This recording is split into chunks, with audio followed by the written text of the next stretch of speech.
ಗುರುರ್ಬ್ರಹ್ಮ ಗುರುರ್ವಿಷ್ಣು ಗುರುರ್ದೇವೋ ಮಹೇಶ್ವರಃ ಗುರು ಸಾಕ್ಷಾತ್ ಪರಬ್ರಹ್ಮ ತಸ್ಮೈ ಶ್ರೀ ಗುರವೇ ನಮಃ. ಶ್ರೀ ಜಗದ್ಗುರು ಸಿದ್ಧಾರೂಢರ ಪಾದಕಮಲಗಳಿಗೂ, ಶ್ರೋತ್ರಿಯ ಬ್ರಹ್ಮನಿಷ್ಠ ಸದ್ಗುರು ಬಸವಾನಂದರ ಪಾದಕಮಲಗಳಿಗೂ, ಅವರ ಪ್ರತಿರೂಪದಂತಹ ನಿಜಗುಣಪ್ಪನವರ ಪಾದಕಮಲಗಳಿಗೂ ನನ್ನ ದೀರ್ಘದಂಡ ಪ್ರಣಾಮಗಳನ್ನ ಸಲ್ಲಿಸುತ್ತಾ, ಎಲ್ಲಾ ಮಹಾತ್ಮರ ಪಾದಕಮಲಗಳಿಗೂ ನನ್ನ ದೀರ್ಘದಂಡ ಪ್ರಣಾಮಗಳನ್ನ ಸಲ್ಲಿಸುತ್ತಾ, ಮನದಲ್ಲಿ ಸ್ಮರಿಸಿಕೊಳ್ಳುತ್ತಾ, ತಮ್ಮೆಲ್ಲರಿಗೂ ವಂದಿಸುತ್ತಾ, ಆಗ ನಿಜಗುಣರು ರಚಿಸಿದಂತಹ ಕೈವಲ್ಯ ಪದ್ಧತಿ ಒಳಗೆ ಜ್ಞಾನ ಪ್ರತಿಪಾದನ ಸ್ಥಳದ ಇವತ್ತಿನ ಆಧಾರದ ಪದ್ಯ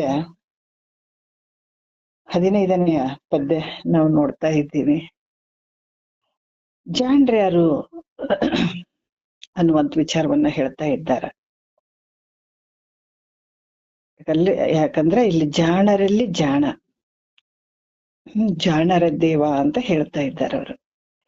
ಯಾರಿಗೆ ಜಾಣರ ದೇವ ಅಂತ ಹೇಳಿದ್ರು? ವಿಚಾರ, ನೀವು ಮಾತನಾಡುತ್ತಿರುವ ವ್ಯಕ್ತಿಯು ನಿಮ್ಮ ಕರೆಯನ್ನು ಹೋಲ್ಡ್ ನಲ್ಲಿ ಇರಿಸಿದ್ದಾರೆ. ಆ ರೀತಿಯಲ್ಲಿ ನಾವು ಹೋದಾಗ ನಾವು ಜಾಣರಾಗ್ತೀವಿ ಅನ್ನುವಂತ ವಿಚಾರವನ್ನ ಹೇಳ್ತಾರ. ಅರಿವು ನೀನೆಂದು ಸದ್ಗುರು ಪೇಳೆ ತಿಳಿವನೇ ಜಾಣರ ದೇವ, ಅರಿವಿನೋಳ ಅನ್ಯ ಕಲ್ಪನೆಗಳ ನುಳಿವನೇ ಜಾಣರ ದೇವ. ಏನ್ ಹೇಳ್ತಾ ಇದ್ದಾರ?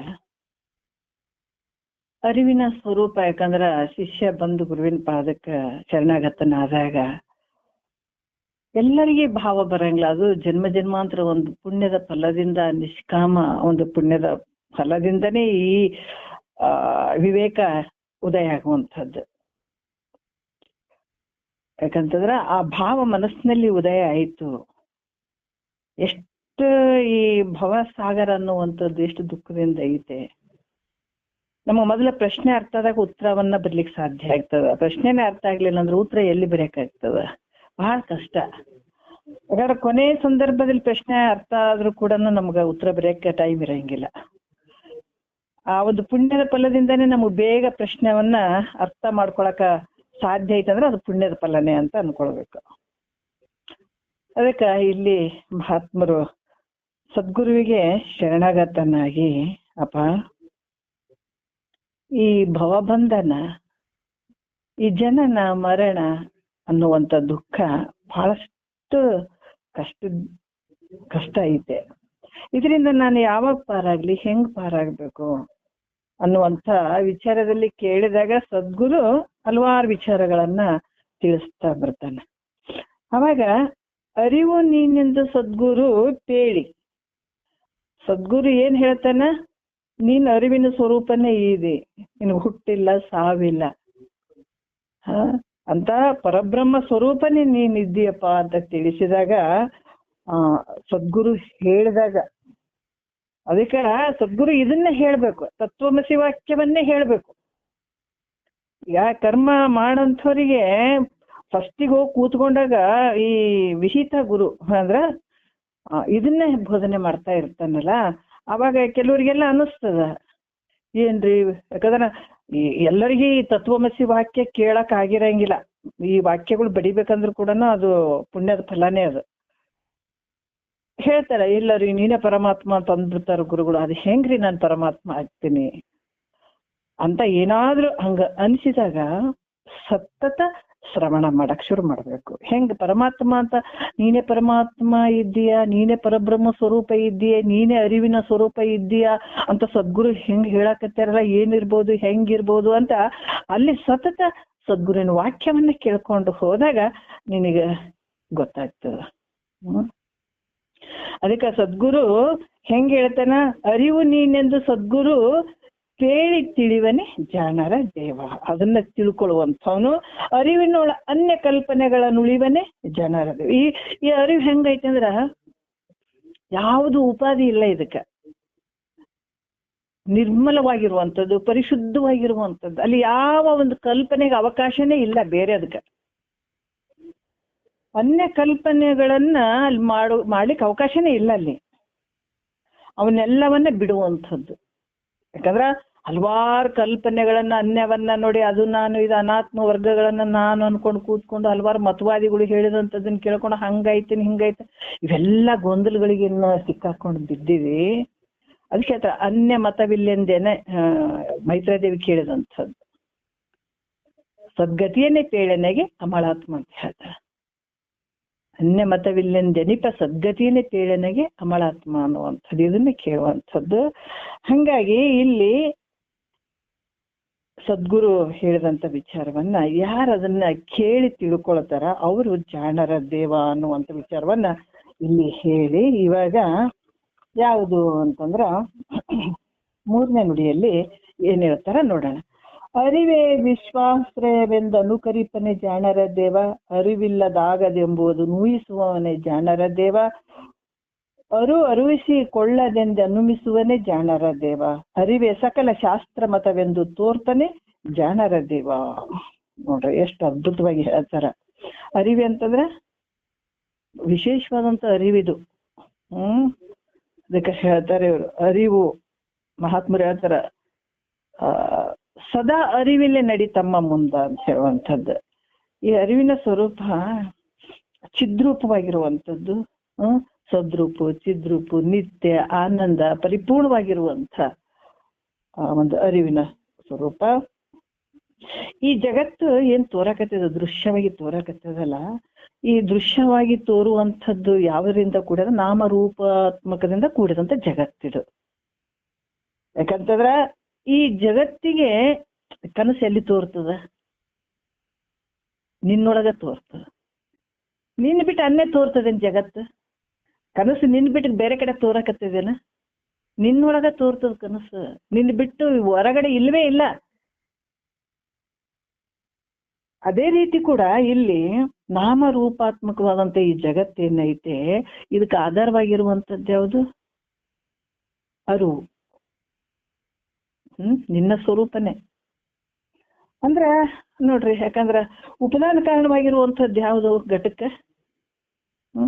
ಮಣ್ಣು.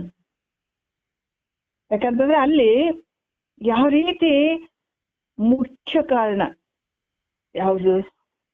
ಮಣ್ಣು. ಮಣ್ಣಿನದ್ದು ಘಟ ಆಗ್ಯ. ಅದ್ರಂಗ ಈ ಜಗತ್ತಿಗೆ ಯಾವುದು? ಅರಿವು. ನೋಡ್ರಿ, ಅರಿವೇ ಕಾರಣವಾಗಿರುವಂಥದ್ದು. ನಿನ್ನ ಸ್ವರೂಪ ಆಧಾರನೇ ಈ ಜಗತ್ತಿಗೆ ಆಧಾರವಾಗಿರುವಂಥದ್ದು, ಅಧಿಷ್ಠಾನವಾಗಿರುವಂಥದ್ದು ನಿನ್ನ ಸ್ವರೂಪನೇ. ಅದಕ್ಕೆ ಇಲ್ಲಿ ಕೂಡ ಹೇಳ್ತಾರ, ಸ್ವಪ್ನ ಬೀಳ್ತದಂದ್ರೂ ಕೂಡ ಅದು ನಿನ್ನೊಳಗ ಬೀಳ್ತದ. ಆದ್ರ ಸ್ವಪ್ನವನ್ನು ಕಾಣುವಂಥ ನೀನ್ ಬೇರೆನೇ ಇದೆ. ಆದ್ರ ಸ್ವಪ್ನ ಎಲ್ಲಿ ತೋರಿಸ್ತದೆ? ನಿನ್ನೊಳಗ ಅದ. ಸ್ವಪ್ನದಲ್ಲಿ ಎಂಥ ಒಂದು ಕನಸು ಬಿದ್ರು ಕೂಡ ಅದ್ರಾಗೇನ ಬೆರ್ತಿರ್ತಿದೇನೋ ಅಂದ್ರೆ ಇರಂಗಿಲ್ಲ. ಅದಕ್ಕೆ ಈ ರೀತಿ ಕೂಡ ಅರಿವು ಆಧಾರನೂ ಅದ, ಅಧಿಷ್ಠಾನವೂ ಆದ ಈ ಜಗತ್ತಿಗೆ. ಅದಕ್ಕೆ ಇಲ್ಲಿ ಕೂಡ ಏನ್ ಹೇಳ್ತಾರ, ಈ ಅರಿವಿನ ಸ್ವರೂಪ ನೀನು ಹೆಂಗಿದೆ? ಅಧಿಷ್ಠಾನ. ದೃಷ್ಟ ಅಂದ್ರೆ ನೀನ್ ನೋಡುವಂಥವನು, ತಿಳಿಯುವಂಥವನು, ಸಾಕ್ಷಿ ರೂಪವಾಗಿರುವಂಥವನು ನೀನೇ ಇದೆ. ಯಾಕಂದ್ರ ಹಗ್ಗ ಹಾವು ತೋರ್ಬೇಕಾದ್ರೆ ನಮ್ಗೆ ಅದಕ್ಕೆ ಬೇಕಲ್ಲ, ಒಂದು ಏನಾರ ಒಂದು ಆಧಾರ, ಅಧಿಷ್ಠಾನ ಬೇಕಲ್ಲ. ಹಗ್ಗ ಬಿದ್ದದ, ಹಗ್ಗದಲ್ಲಿ ಹೆಂಗ ತೋರ್ಯದ? ಹಾವಿನ ಒಂದು ಭ್ರಾಂತಿ ತೋರಿತು. ಯಾಕಂದ್ರೆ ಬರೀ ಸುಮ್ನೆ ಹಾವು ಅನಿಸ್ಬಿಡ್ತಾನೆ ನಮ್ಗ, ಇಲ್ಲಲ್ಲ.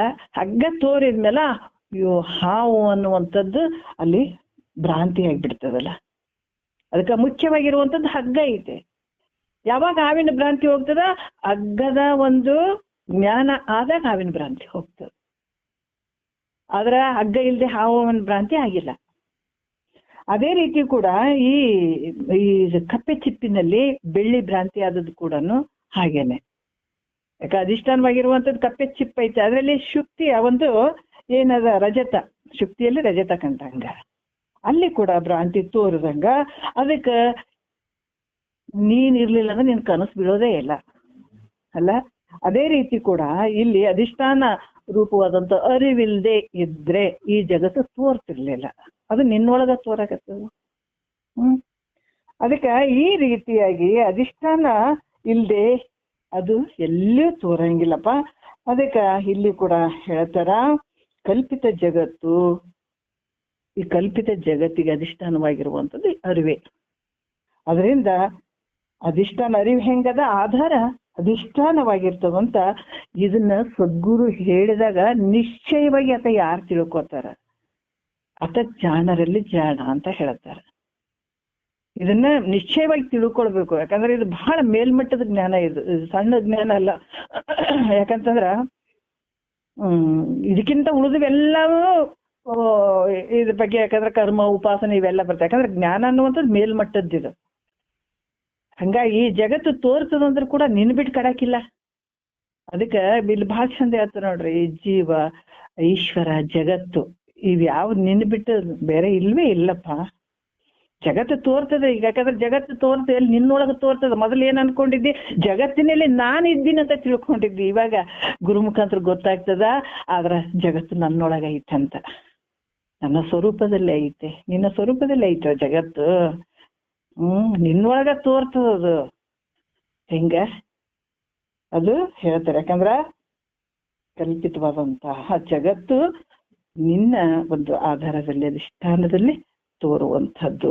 ಜಾಗ್ರ, ಸ್ವಪ್ನ, ಸುಸುಪ್ತಿ ಅನ್ಕೊಳ್ತೀವಲ್ಲ, ಜಾಗ್ರ, ಸ್ವಪ್ನ, ಸುಸುಪ್ತಿ ಎಲ್ಲ ವ್ಯವಹಾರಗಳಾಗಿರ್ಬಹುದು.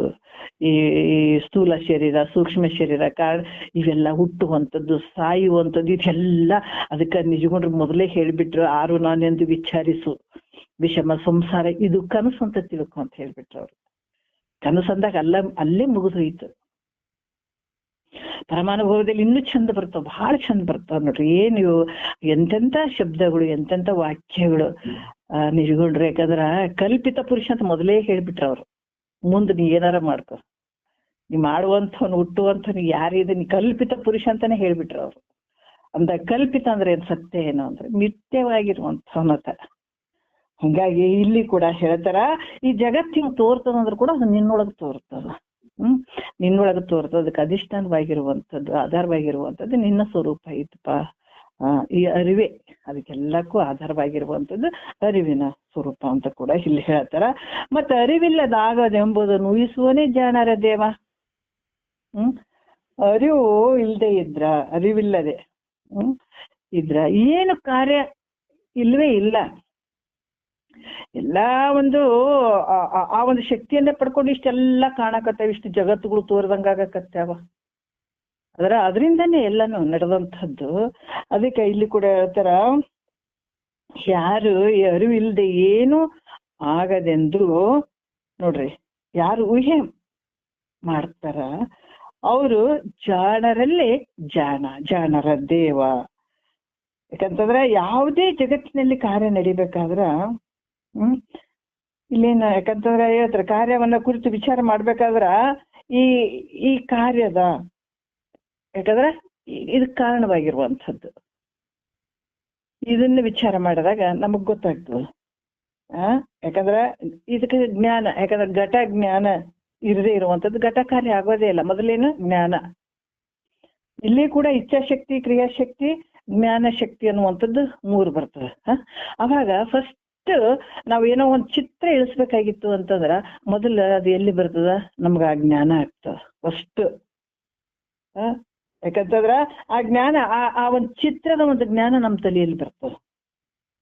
ಬೆಳಗ್ಗೆ ಎದ್ದ ತಕ್ಷಣ ನಮ್ಗ ಸಡನ್ಲಿ ಮೈಂಡ್ದಲ್ಲಿ ಬರ್ತದ ನೋಡ್ರಿ, ಏನೋ ಒಂದು ಚಿತ್ರ ಇಳಿಸ್ಬೇಕು, ಇದು ಹಿಂಗ ಇಳಿಸ್ಬೇಕು, ಅಥವಾ ಇದು ಈ ಕಾರ್ಯ ಹಿಂಗೆ ಮಾಡ್ಬೇಕು, ಅಥವಾ ಇದನ್ನ ಹಿಂಗೆ ಕೆಲಸ ಮಾಡ್ಬೇಕನ್ನುವಂಥದ್ದು ಸಡನ್ಲಿ ಮೈಂಡ್ ನಲ್ಲಿ ಬಂದಾಗ ಅವಾಗ ಏನಾಗ್ತದ, ಇಚ್ಛೆಯನ್ನ ಪಡ್ತಾನೆ, ಇದು ಮಾಡ್ಬೇಕು ಅನ್ನುವಂಥದ್ದು. ಯಾವಾಗ ನಮ್ಮ ಮೈಂಡ್ ನಲ್ಲಿ ಆತರ ವಿಚಾರ ಬಂದಾಗ ಅದನ್ನ ಜಾರಿಗೆ ತರಕ ಅದು ಇಚ್ಛಾ ಪಡ್ತಾನ, ಆಮೇಲೆ ಅದನ್ನ ಕೆಲಸ ಮಾಡಾಕ ಮುಂದುವರಿತಾನತ್ತ. ಅದಕ್ಕೆ ಈ ರೀತಿಯಾಗಿ ಒಂದು ಗಡಿಗೆ ಮಾಡ್ಬೇಕಾದ್ರೂ ಕೂಡ ಕುಂಬಾರ ಫಸ್ಟ್ ಹಿಂಗ ಮಾಡ್ಬೇಕು, ಇದು ಗಡಿಗೆ ಮಾಡ್ಬೇಕು, ಇದು ಊಜಿ ಮಾಡ್ಬೇಕು, ಏನೋ ಒಂದು ಅವನ ತಲೆ ಬಂದಾಗ ಅದು, ಯಾಕಂದ್ರ ಮೊದಲ ಆ ಜ್ಞಾನ ಆದಾಗ ಆವಾಗ ಆ ಘಟವನ್ನ ಆತ ಕಾರ್ಯರೂಪಕ್ಕೆ ತರ್ತಾನ, ಕ್ರಿಯೆ ಮಾಡ್ತಾನ. ಈ ರೀತಿಯಾಗಿ ಜಗತ್ತಿನಲ್ಲಿ ಯಾವ ಕಾರ್ಯ ಆದ್ರೂ ಕೂಡ ಜ್ಞಾನ ಇಲ್ಲದೆ ಯಾವುದು ಆಗಂಗಿಲ್ಲ. ಜ್ಞಾನ ಬೇಕೇ ಬೇಕಾಗ್ತದಲ್ಲೇ. ಮಾಮೂಲಿ ಲೌಕಿಕದಲ್ಲಿ ನಾವು ವಿಚಾರ ಮಾಡಿದ್ರೆ ಇಲ್ರಿ, ಯಾಕಂದ್ರೆ ನಾವೇನೇ ಬರಿತೀವಿ ಎಷ್ಟೊಂದು ನೋಡ್ರಿ, ಎಷ್ಟೆಷ್ಟೋ ಒಂದು ವಿಚಿತ್ರ ನಮ್ಮ ಒಂದು ಇದರಲ್ಲಿ ದೇವಸ್ಥಾನಗಳಲ್ಲಿ ಪ್ರತಿಯೊಂದು ಚಿತ್ರಕಲೆಯನ್ನ ಹಿಂಗ್ ಬರ್ದಿರ್ತಾರ ಅಥವಾ ಇಳಿಸಿರ್ತಾರ. ಅವೆಲ್ಲ ಸುಮ್ಮನೆ ಅಲ್ಲ ಅದು. ಯಾಕಂದ್ರೆ ಆ ಒಂದು ಹೃದಯದಲ್ಲಿ ಆ ಜ್ಞಾನದ ಒಂದು ವಿಚಾರ ಬಂದಾಗ ಆ ರೀತಿ ಇಚ್ಛೆ ಪಟ್ಟು ಅವನ್ನೆಲ್ಲವನ್ನ ಕಾರ್ಯರೂಪಕ್ಕೆ ತರುವಂತದ್ದು ಆಗ್ತದೆ. ಇದನ್ನೇ ಯಾಕಂತಂದ್ರೆ ಈ ರೀತಿ ಜ್ಞಾನದ ಉತ್ಪತ್ತಿ ಇಲ್ಲದೆ ಯಾವುದು ಕಾರ್ಯಗಳು ಆಗಂಗಿಲ್ಲ. ಅದಕ್ಕೆ ಪರಮಾತ್ಮನಲ್ಲಿ ಯಾಕಂತಂದ್ರೆ ಈ ಜಗತ್ತು ಹೆಂಗೈತಂತಂದ್ರ ಈ ಪರಮಾತ್ಮನಲ್ಲಿರುವಂತ ಒಂದು ಸರ್ವಜ್ಞತೆ, ಅದರಿಂದ ಈ ಜಗತ್ತಾಗ್ಯದ ಅನ್ನುವಂಥ ವಿಚಾರವನ್ನ ಹೇಳ್ತಾರ ಅವರು. ಅದಕ್ಕೆ ಇಲ್ಲಿ ಕೂಡ ಹೆಂಗಾಗ್ಯದ ಅಂತಂದ್ರೆ ನಾವು ನೋಡ್ತೀವಿ, ಬಹಳಷ್ಟು ಜಗತ್ತು ಹಿಂಗೆಲ್ಲ ತೋರ್ತಂತಂದ್ರ ಅಲ್ಲಿ ಬ್ರಹ್ಮನ ಒಂದು ಪ್ರತಿಬಿಂಬ ಮಾಯೆಯಲ್ಲಿ ಪ್ರತಿಬಿಂಬಿಸಿ ಈ ಜಗತ್ತಿನ ಒಂದು ಪ್ರತಿಯೊಂದು ಇಲ್ಲಿ ನಡೆದಂತ ಕೆಲಸಗಳು. ಅದಕ್ಕೆ ಅರಿವಿಲ್ದೆ ಹೋಗಿದ್ರ ಈ ಜಗತ್ತ ಆಗ್ತಿತ್ತೇನಂತಂದ್ರೆ ಇಲ್ಲ. ಇದಕ್ಕೆಲ್ಲಕ್ಕೂ ಆಧಾರವಾಗಿರುವಂಥದ್ದು ಯಾವ ರೀತಿ ನೀರಿಗೆ ನೀರ್ ಅದಾವ, ಅದ್ರ ಮೇಲೆ ತೆರೆನೊರೆಗಳು ತೋರ್ತಾವ, ಅದ್ರ ನೀರಿಲ್ಲ ಅಂತೀರೇನ? ನೀರಿನ ಆಶ್ರಯದಲ್ಲಿ, ನೀರಿನ ಒಂದು ಆಧಾರದಲ್ಲೇ ಮೇಲೆ ತೆರೆನೊರೆಗಳು ತೋರ್ತಾವ. ನೀರ್ ಬಿಟ್ಟ ಮತ್ತೆ ತೆರೆನೊರೆಗಳು ಇಲ್ಲಲ್ಲ. ಅದೇ ರೀತಿ ಜಗತ್ತು ನಿನ್ನ ಆಶ್ರಯದಲ್ಲಿ, ಅರಿವಿನ ಆಶ್ರಯದಲ್ಲಿ ಇಷ್ಟೆಲ್ಲ ವ್ಯವಹಾರ ನಡೆದಾವ. ಅದು ಹೆಂಗ ಕಲ್ಪಿತ ಜಗತ್ತು, ಸತ್ಯವಾದಂಥದ್ದಲ್ಲ, ಕಲ್ಪಿತ ಜಗತ್ತು ಇಲ್ಲಿ ನಡೆದಂಥದ್ದು. ಯಾಕಂತಂದ್ರ ಇದು ದೃಶ್ಯದಿಂದ ತೋರ್ತದ, ಆದ್ರೆ ಇದು ಅರಿವಿನಿಂದಲೇ ಈ ಒಂದು ಜಗತ್ತು ತೋರ್ತಂತ ನಾವು ನಿಶ್ಚಯವಾಗಿ ಯಾರು ತಿಳ್ಕೊಳ್ತಾರ ಆ ರೀತಿ ಸ್ಮರಣೆ ಮಾಡ್ತಾರ, ಅದು ಜಾಣರಲ್ಲಿ ಜಾಣ ಅದನ್ನ ನೋಡು ಅಂತ ಹೇಳ್ತಾರ ಅವರು. ಇದಕ್ಕೆ ಆಧಾರ ಬೇಕಂತಂದ್ರೆ ಅದಕ್ಕೆ ಹೇಳ್ತಾರ, ಪ್ರತಿಯೊಬ್ರು ನಾವೇನ್ ಮಾಡ್ತೀವಿ, ಮಣ್ಣಿನ ಮಡಿಕೆಯನ್ನ ನೋಡ್ತೀವಿ, ಆದ್ರೆ ನಾವು ಕುಂಬಾರನ ವಿಚಾರ ಮಾಡ್ತೀವೇನ? ಇಲ್ಲ. ಆಭರಣ ನೋಡ್ತೀವಿ, ಆಭರಣ ಯಾರು ಮಾಡಿದಾರಪ್ಪ, ಹೆಂಗ್ ಮಾಡಿದಾರಂತ ಏನಾರ ಅಂತೀವೇನ? ಇಲ್ಲ. ಇದೇ ಅಜ್ಞಾನ. ಬರೀ ಕಾರ್ಯವನ್ನೇ ನೋಡಿ ಮರಳ ಹಾಕ್ತೀವಿ, ಕಾರ್ಯಕ್ಕೆ ಕಾರಣವಾಗಿರುವಂತದ್ದು ನಾವು ವಿಚಾರ ಮಾಡಂಗಿಲ್ಲ. ಇಲ್ಲೇ ನಮ್ದು ತಪ್ಪಿದ್ದು. ಜಗತ್ತಿಷ್ಟೆಲ್ಲ ತೋರ್ತದಲ್ಲ, ಅದಕ್ಕೆ ಹೇಳ್ತಾರ ಜಗವಿದೇನೆಂದು ನಾನಾರು ತನುವಿದೇನು ಎನ್ನೋಳು ಒಂದಿತೇತಕ್ಕೆ ನಾನಾರು. ನಾನು ಯಾರಿದ್ದೀನಿ? ನೆನೆವ ಆಲಿಸುವ ಉಣುವ ಸೋಂಕುವ ತನುವ ಆರುವು ನುಡಿಗಳು ಜನಿಪವು ಎಲ್ಲಿಂದ, ಹಸುಗಳು ಏನೆನ್ನ ನೆಮ್ಮಿಹವು, ಎನ್ನನ್ನು ಅನುಗೊಳಿಸಿ ನಡೆಸುವವರಾರು ಏತರದಿಂದ, ಜಗಮಿನಿತು ಭೇದಾಕಾರದಿಂದ ಉದಿಸಿತೆಂಬ ಭಾವನೆಗಳ ಅನುಭವವಿಡದು. ಎಷ್ಟು ಅದ್ಭುತ ಐತಿ ನೋಡ್ರಿ. ಇವತ್ತು ನಾವು ಮಾತಾಡ್ತಾ ಇದ್ವಿ, ಮಾತುಗಳು ಎಲ್ಲಿಂದ ಬಂದ್ವಿ? ಯಾರನ್ನ ಬಟನ್ ಹಾಕ್ಯಾರೇನ್ರಿ? ಇಲ್ಲಲ್ಲ. ಎಷ್ಟೋ ಒಂದು ಏನೋ ಒಂದು ಕಂಡಿಡ್ದೀವಿ ಅಂದ್ರೆ ಗಿನ್ನಿಸ್ ದಾಖಲೆದಾಗ ನಮ್ಮ ಹೆಸರು ಬರ್ಬೇಕ್ರಿ ಅಂತ ಆಸೆ ಪಡುವಂಥವ್ರು ನಾವು. ಇವತ್ತು ತಿನ್ನುವಂತ ಆಹಾರ ಪದಾರ್ಥಗಳು ನಾವ್ ಯಾರನ್ನ ಕಂಡಿಡ್ದೀವೇನ್ರಿ? ಇವತ್ತ ಶರೀರದಾಗ ನೋಡ್ರಿ 9 ಛಿದ್ರಗಳಿಂದ ಕೂಡಿದಂತ ಈ ಶರೀರದಾಗ ಪ್ರಾಣವಾಯು ಹೋಗ್ತದ ಬರ್ತದ, ಆದ್ರೂ ನಿಂತ್ಕೊಂಡದ. ಎಷ್ಟು ವಿಚಿತ್ರ. ಅದಕ್ಕೆ ತನುವಿದನ್ ಉಳಿದಿಂದ್ರ ಜಾಲದ ಆಟಗಳುಂಟೆ ಅಂತಾರ ಮಹಾತ್ಮರು. ಎಷ್ಟು ಅದ್ಭುತ ನೋಡ್ರಿ. ಯಾರ ಮಾಡಿದ್ದ ಬಿಟ್ಟು ಯಾವ್ದಿಲ್ಲ. ಬಹಳಷ್ಟು ಕಣ್ಣು ನೋಡ್ಬೇಕ ಆ ವಿಚಾರವನ್ನ. ಜಗತ್ ಅದಕ್ಕೆ ಪ್ರಾಕ್ಟಿಕಲ್ ಆಗಿ ಇಟ್ಟಿದ್ದಾನೆ ಭಗವಂತ. ನೋಡ್ ಕಲೀರಿ. ನಮ್ಗೆಲ್ಲ ಜ್ಞಾನಕ್ಕೆ ಹೋಗಕ ಸಹಾಯಕವಾದಂತ ಎಷ್ಟೊಂದು ಘಟನೆಗಳು ನಮ್ ಕಣ್ ಮುಂದದಾವ. ನಾವು ಊಟ ಮಾಡಿದ ಅನ್ನನೇ ಒಳಗೋಗಿ ಏನಾಗ್ತದ ನಮ್ಗೆ ಗೊತ್ತಿಲ್ಲ. ಬರೀ ತಿಂತೀವಿ, ರುಚಿ ಆತಂತ ಅಷ್ಟೇ ನೋಡ್ತೀವಿ, ಒಳಗ್ ಏನಾಗ್ತದ ನಮ್ಗೆ ಗೊತ್ತಿಲ್ಲ. ಹೆಂಗ್ರಿ ಇದು? ಇವತ್ತ ನೋಡ್ರಿ, ಶರೀರದಾಗ ಇಷ್ಟೆಲ್ಲ ನರಗಳು ಆಯಾ ಜಾಗಕ್ಕೆ ಕೂತ್ಕೊಂಡಿದಾವಂತ ನಾವು ನೆಮ್ಮದಿಯಿಂದ ಇದೀವಿ, ಚೆನ್ನಾಗಿದೀವಿ. ಇಲ್ಲ ಒಂದು ನರ ಎದ್ದು ಬಿಟ್ರೆ ನಮ್ಗ ನಡಿಲಿಕ್ಕೆ ಆಗಂಗಿಲ್ಲ.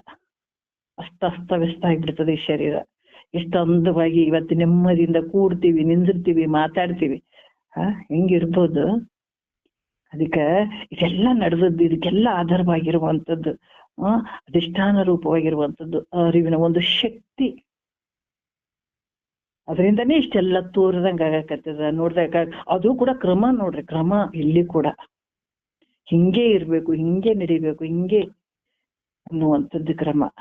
ಇದು ಅದಕ್ಕೆ ಕಾರಣವಾಗಿರುವಂಥದ್ದು, ಅಧಿಷ್ಠಾನವಾಗಿರುವಂಥದ್ದು ನಿನ್ನ ಅರಿವಿನ ಸ್ವರೂಪನೇ. ಅಲ್ಲಿಂದನೇ ಇಷ್ಟೆಲ್ಲ ಆ ಒಂದು ಪ್ರಕಾಶತೆಯಿಂದ ಇಷ್ಟೆಲ್ಲ ನಡೆದಂಥದ್ದು. ಇವತ್ತು ಸೂರ್ಯನ ನೋಡಕ್ ಆಗಂಗಿಲ್ಲ, ಚಂದ್ರ ನೋಡಕ್, ಆದ್ರೆ ಸೂರ್ಯ ಚಂದ್ರ ಅಗ್ನಿ ಇವೆಲ್ಲ ಪ್ರಕಾಶಮಾನವಾಗಿರುವಂಥ ಏನ್ ಅದಾವ ಎಲ್ಲ ನಿನ್ನ ಪ್ರಕಾಶತೆಯನ್ನ ಪಡ್ಕೊಂಡಿದಾವ, ನಿನ್ನ ಆಧಾರದಲ್ಲಿ ಅದಾವ ಅವೆಲ್ಲ.